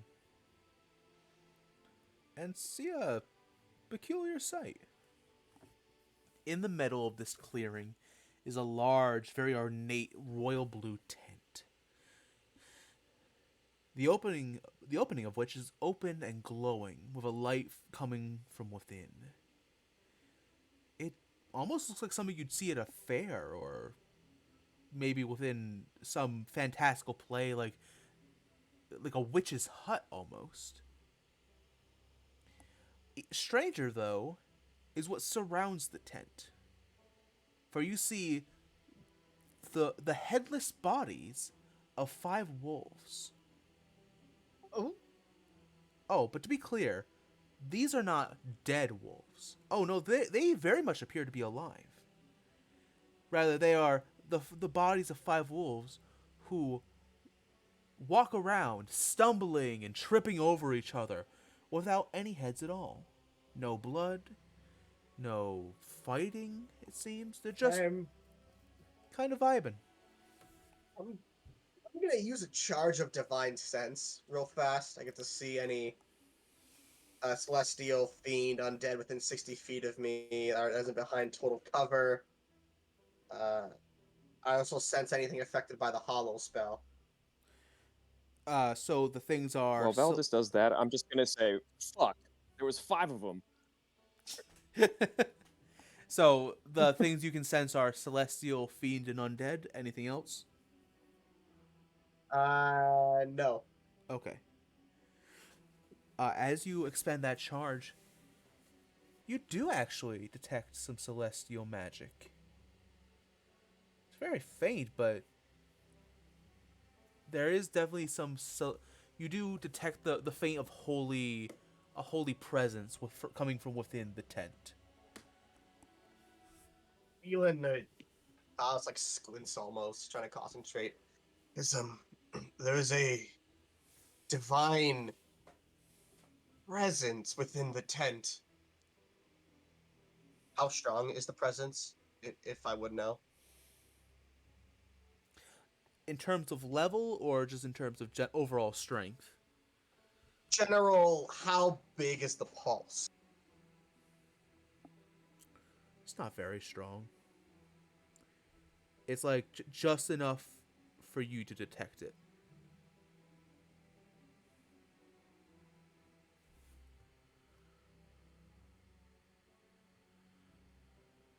All right. As you all kind of look around, the princess will just kind of start marching up towards the tent. Princess, let us go first. We need to. Okay, but we need to get. I don't know. Just, I can't just let her. I'm fine with you coming with us, but just in case. We got it. We all want to save her, all right? But it's important that we keep you protected too. Exactly. Okay.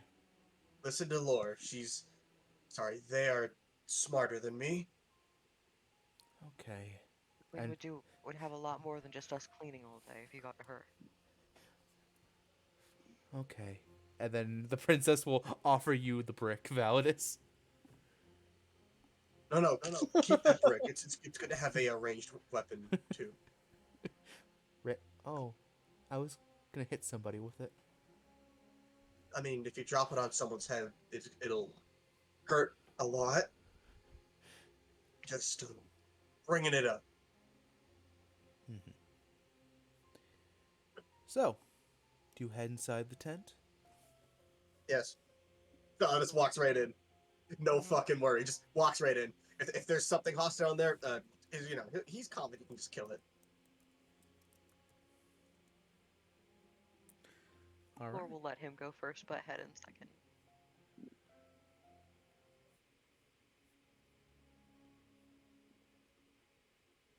I feel like Arthus would just put a hand on the princess's shoulder and lead her in with him.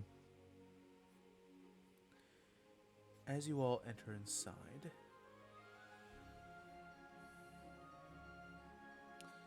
actually, I have to check. Do I have that? Give me just a moment.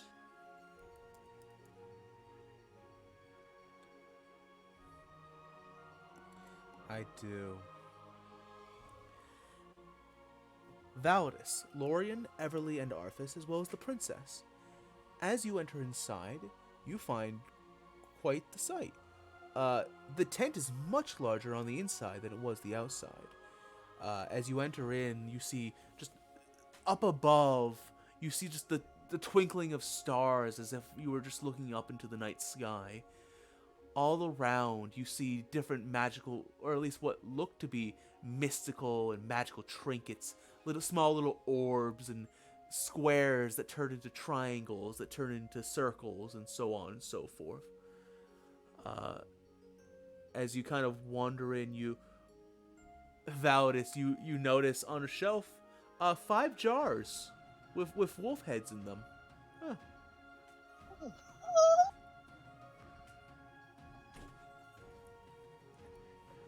And sitting in the middle of it all, at a grand table with sitting at a grand table, gazing into a crystal ball, you see a very strange-looking woman. A beautiful woman who, to be honest, kind of looks like your very stereotypical fortune teller. Her hair is very dark with small hints of purple strewn in. Her eyes are glassy and white. She wears this beautiful red lipstick that gives her mouth more volume as she gives you all a very kind and alluring smile. As you all enter, she gives you all a very... I assume this is not Donna. No. Although you do actually see Donna in a chair near, over in the corner. A blanket is wrapped over her as she lays unconscious. The woman smiles and says, "Well, welcome, welcome. Come on, come in. It's so good to meet you all. I am Mademoiselle Clarity. It's so good to finally meet you."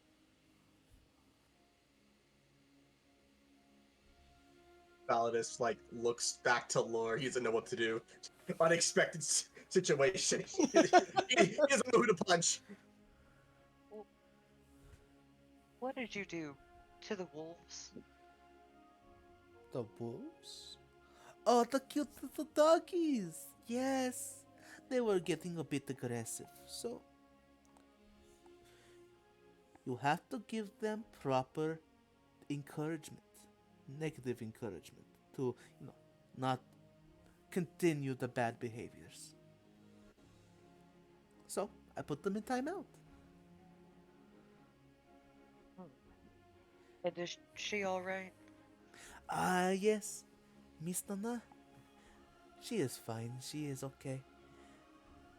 I had to bandage her up a bit, but she is simply sleeping. She will be fine in the morning. I can fix up any wounds that she has. Can I insight check this person Absolutely. just to see.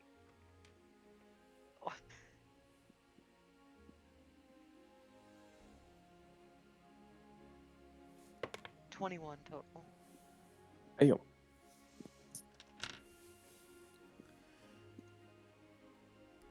She does. You feel her. You can almost feel the exaggeration in the word "meet you." It's almost as if she had expected you guys to be here. Okay. She kind of locks her fingers together and rests her chin upon them. So, while you are here,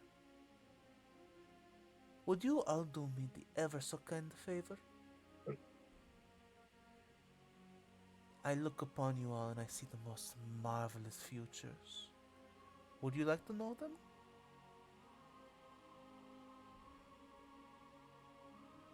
Valadius blinks a few times. New thing. See, he kind of tilts his head. You can tell fate. Tell fate? No, it's not quite that simple. I simply learn of you and tell you what could happen from where you stand now.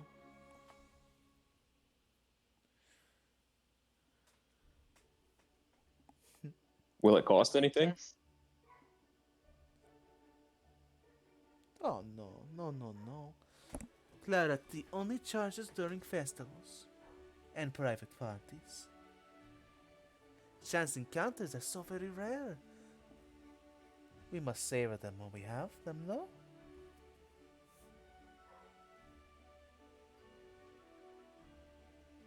Come. I'd like to try a new technique. Free of charge. No damage to self. Valadius kind of looks at Donna, looks to Lore. You can deal with this. Can I go dump some healing juice into your friend?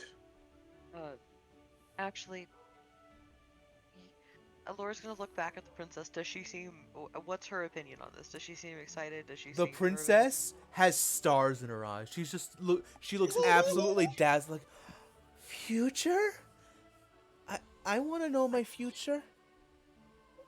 You, Everly kind of looks the same way too, because anything that has knowledge that she doesn't know yet, she's gonna love. you have the strongest constitution out of all of us. You go first. Make sure everything's good for the princess, you know?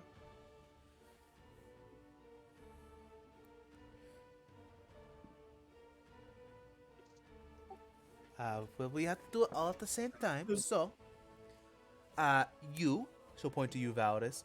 You, Lord, she'll point to Lorien, Everly, and Arthus. All of you, sit down. I'll prepare the tea.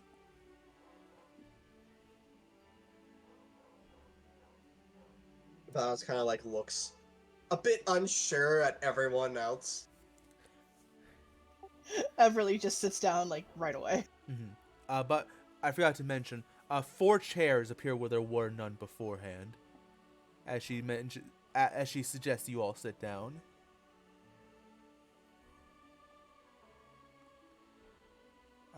Clara T will stand and move over to a nearby cabinet. She'll pull out a large, transparent teapot and begin mixing a few things in, all various colors, all different things. You see blues and greens, and did she just put a whole ass frog in there?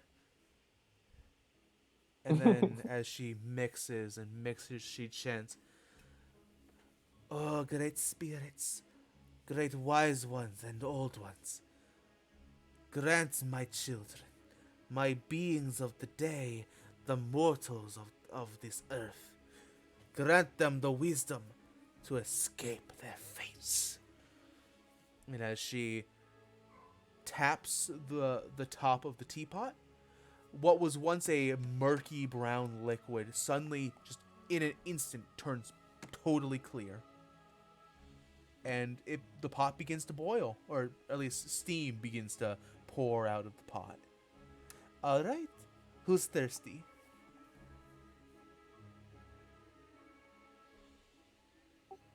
Validus slowly raises his hand. Everly races after him. Arthus has yet to sit down. He's just standing. He just kind of puts his hand up. I'll take one. You need to sit. Laura will just kind of nod. Why do I need to sit? Is this stuff gonna knock me out or something? You're simply polite.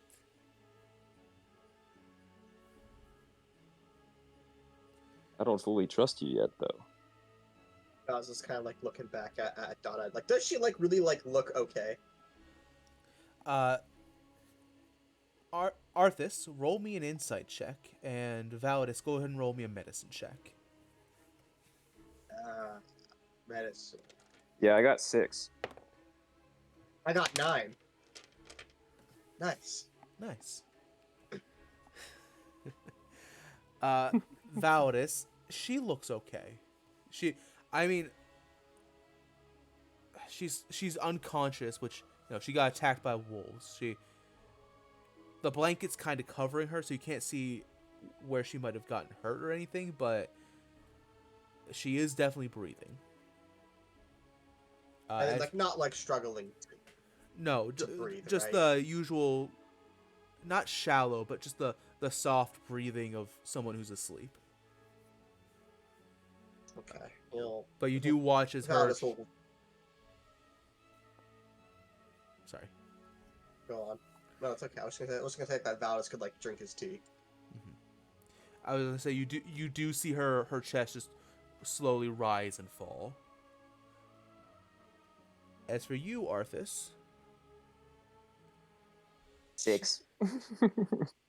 you kind of look at her, and she's staring rather intently at you. She must think you're attractive.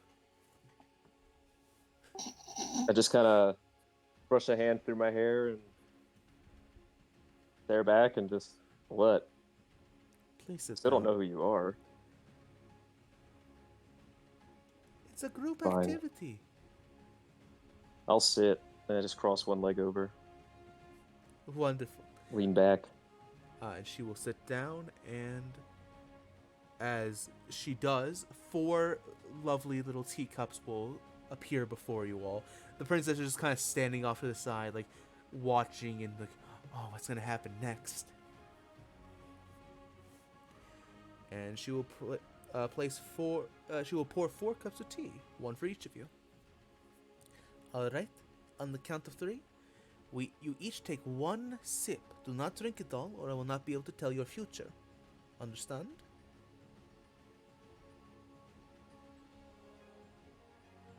Let's get this over with. Okay. Everybody on 3. 1, 2, 3. Sips his tea. So does Everly. Lore has to resist just taking it like a shot and sips it. Fucking pound it. Before she gets to 3, Arthus would have sniffed it. Was there any kind of smell? He kind of just makes a ugh face and then just takes a sip. There was no smell. You'd almost think it's just water you're drinking until you all take a sip. And as you all take a single solitary sip, you are overcome with a very strange feeling. This music is not appropriate for this situation. Suddenly, Dark Souls boss fight. Yeah. I was They're like, very intense and fun, though. Yeah, it's good music, it's just not right for this situation.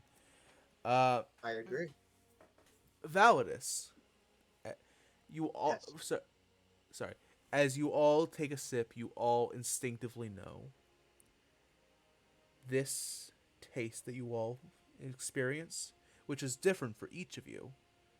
You are tasting your own soul. Oh, great. Oh God. Oh fuck. Valadius, Yum. you taste combat. The clashing of steel against steel, fists against face, blood on the sand. You taste vanilla and coffee and leather? Lorien, you also taste leather, but a different kind. More of the... How to explain this? Less of, like, cowboy fucking, like, dirty-ass leather. More of the kind of leather you get in the spray can. You know what I mean? Mm-hmm. Yeah. On top of that, you taste the finest of wines and the struggles of the common man, which you do your best to alleviate, but it never seems like enough, does it? Everly, Mm-hmm. you taste lemon. You taste grass. You taste the pages of the books that you pore over and the inks that form their words. You taste... This one's hard. It tastes good, it's yet bad at the same time. It's sweet and sour. You hate it and you love it. Maybe that's the best way to describe it. You taste indifference. Arthus, Everly would just scrunch up her nose at that. you taste inferiority. You taste jealousy. You taste carbonara? Yours is a weird mixture. And as you all bring the cup from your lips and you look down from a completely clear liquid, each one of you now has a different color in your cups. Arthus, you have a deep royal blue. Everly, a lovely shade of pink. Lorien, a deep silvery gray. And Valadius, a blood red. Wonderful, wonderful. Now then, everyone, place your cups on the table and let me take a look, please.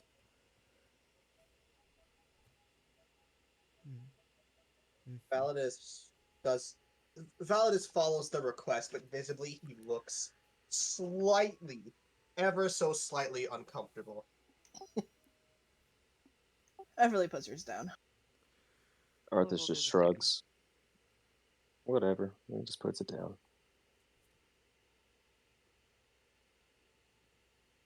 What were you saying, Lorien?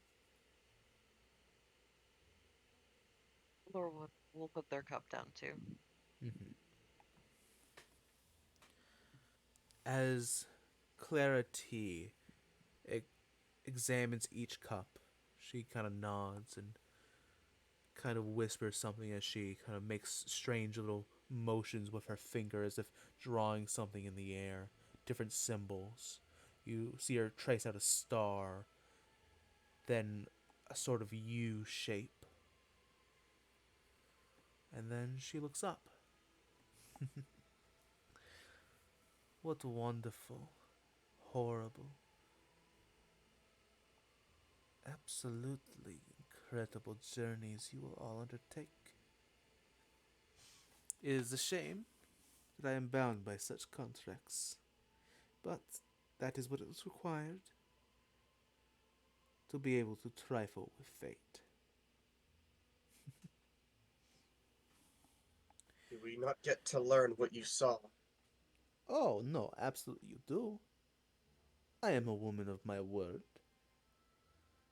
Let's see. I shall point to you, Lorien. She points to you, Lorien, Mhm. and says, confidence. She points to Everly. Love.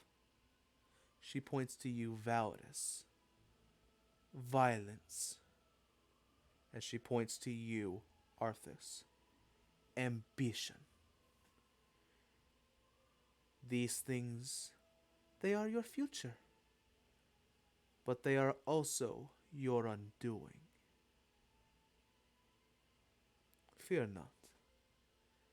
While these things are dangerous and glorious, they are your tools to combat whatever you may face in the future. Do not let them go. Use them, abuse them, turn them into your weapons, and you shall see a better tomorrow.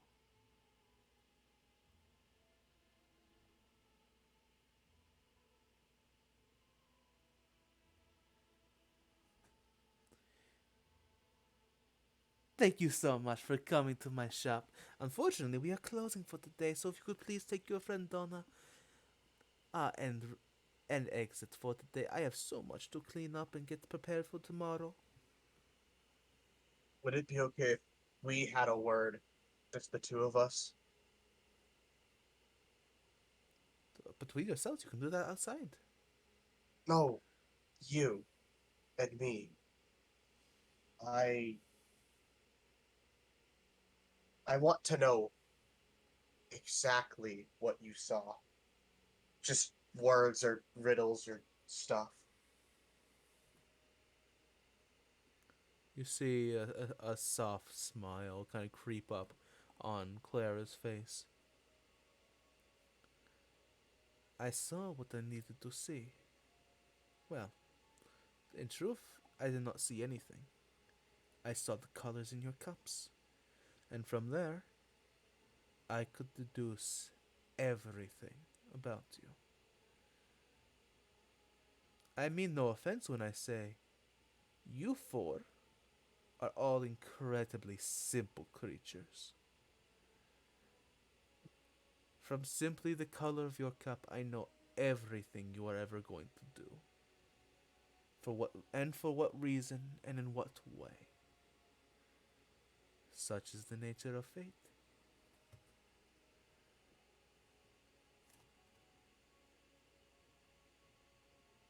Now then, goodbye. And she'll gather up all your cups and disappear into a back room. Valadius stands up. He's gonna go over. He's gonna just pick up Donna. Just pick her up. Just carry her out. Princess looks a little sad. Like, I wanted my fortune told. He looks mildly irritated. Looks down at the princess. No, no, you don't. I think I do. Fate is not a defined thing. It is a river. You can change it. You always can.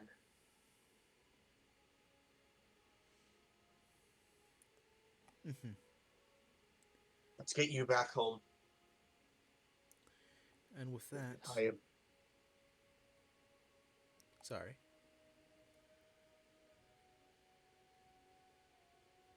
Sorry, I was muted. Valadius just looks not happy, like slightly less not happy than normal. Everly looks a little sad, and she's also kind of just like holding her hand over her pocket where a letter sits. What did you guys get all the cool ones? Jealousy? Inferiority? What the hell? Oh, you guys don't know about that. That was me describing the flavors. Oh, got you. Then I'll just say ambition. What the hell's that supposed to mean? It means that you always want more. It True. means that you have great plans. Maybe the old bat wasn't full of shit after all. No, she was.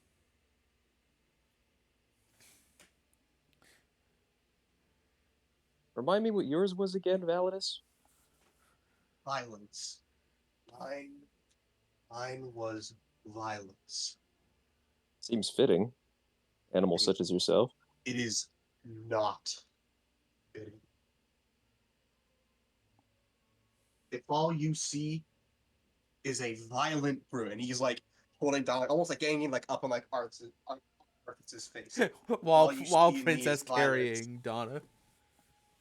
Or All we'll you just gently come up from under and Princess carry her instead and start with the princess in tow, hopefully carrying her back to the castle. The princess will help you While they carry have their, like, Donna macho off. if you need. all you see in me is violence. He's like pointing the finger down. His hands are free, and you don't know me. All.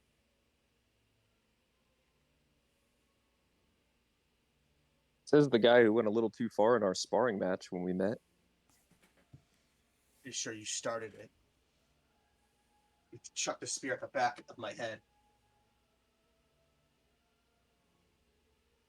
Well, I needed to see if you were right for the princess. You're training her after all. Can't have a weakling doing that. I found out the hard way. Such is life. We also can't have an uppity, incompetent fool running around like a jackass. Yeah, baby! Sorry. Sorry. And who is this fool you speak of? Surely it can't be me. And I just run my hand through my hair. Everly's gonna step between the two of them. Okay, children, we do not need you two having a brawl out here in the woods. Let's get going. Yes, if you could Yeah, get Validus, out of my listen to shop, Mom. please. I need to close. Oh, I thought like that we were just outside and like walking back. Oh, you didn't say anything about that, but Sorry, fuck. so My mind's moving faster than my mouth. Sorry.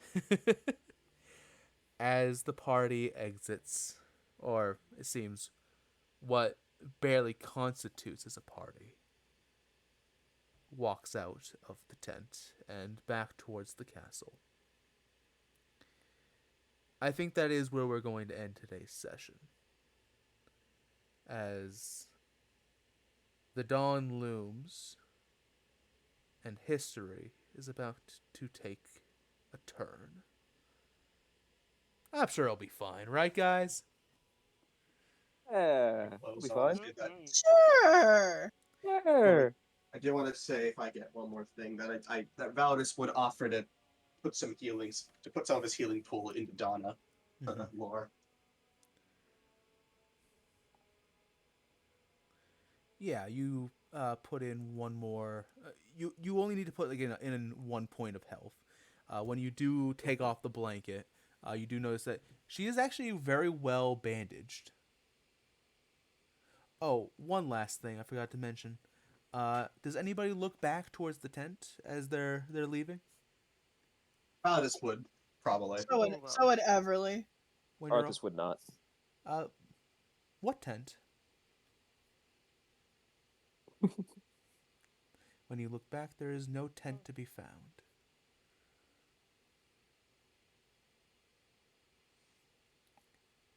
Thank you very much, everybody, for joining us today.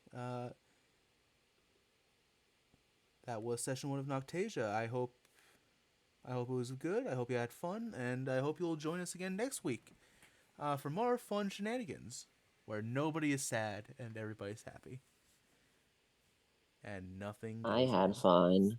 Same. There you go. And nothing bad will ever go wrong. Indeed. Hopefully. All right, bye, chat. Bye.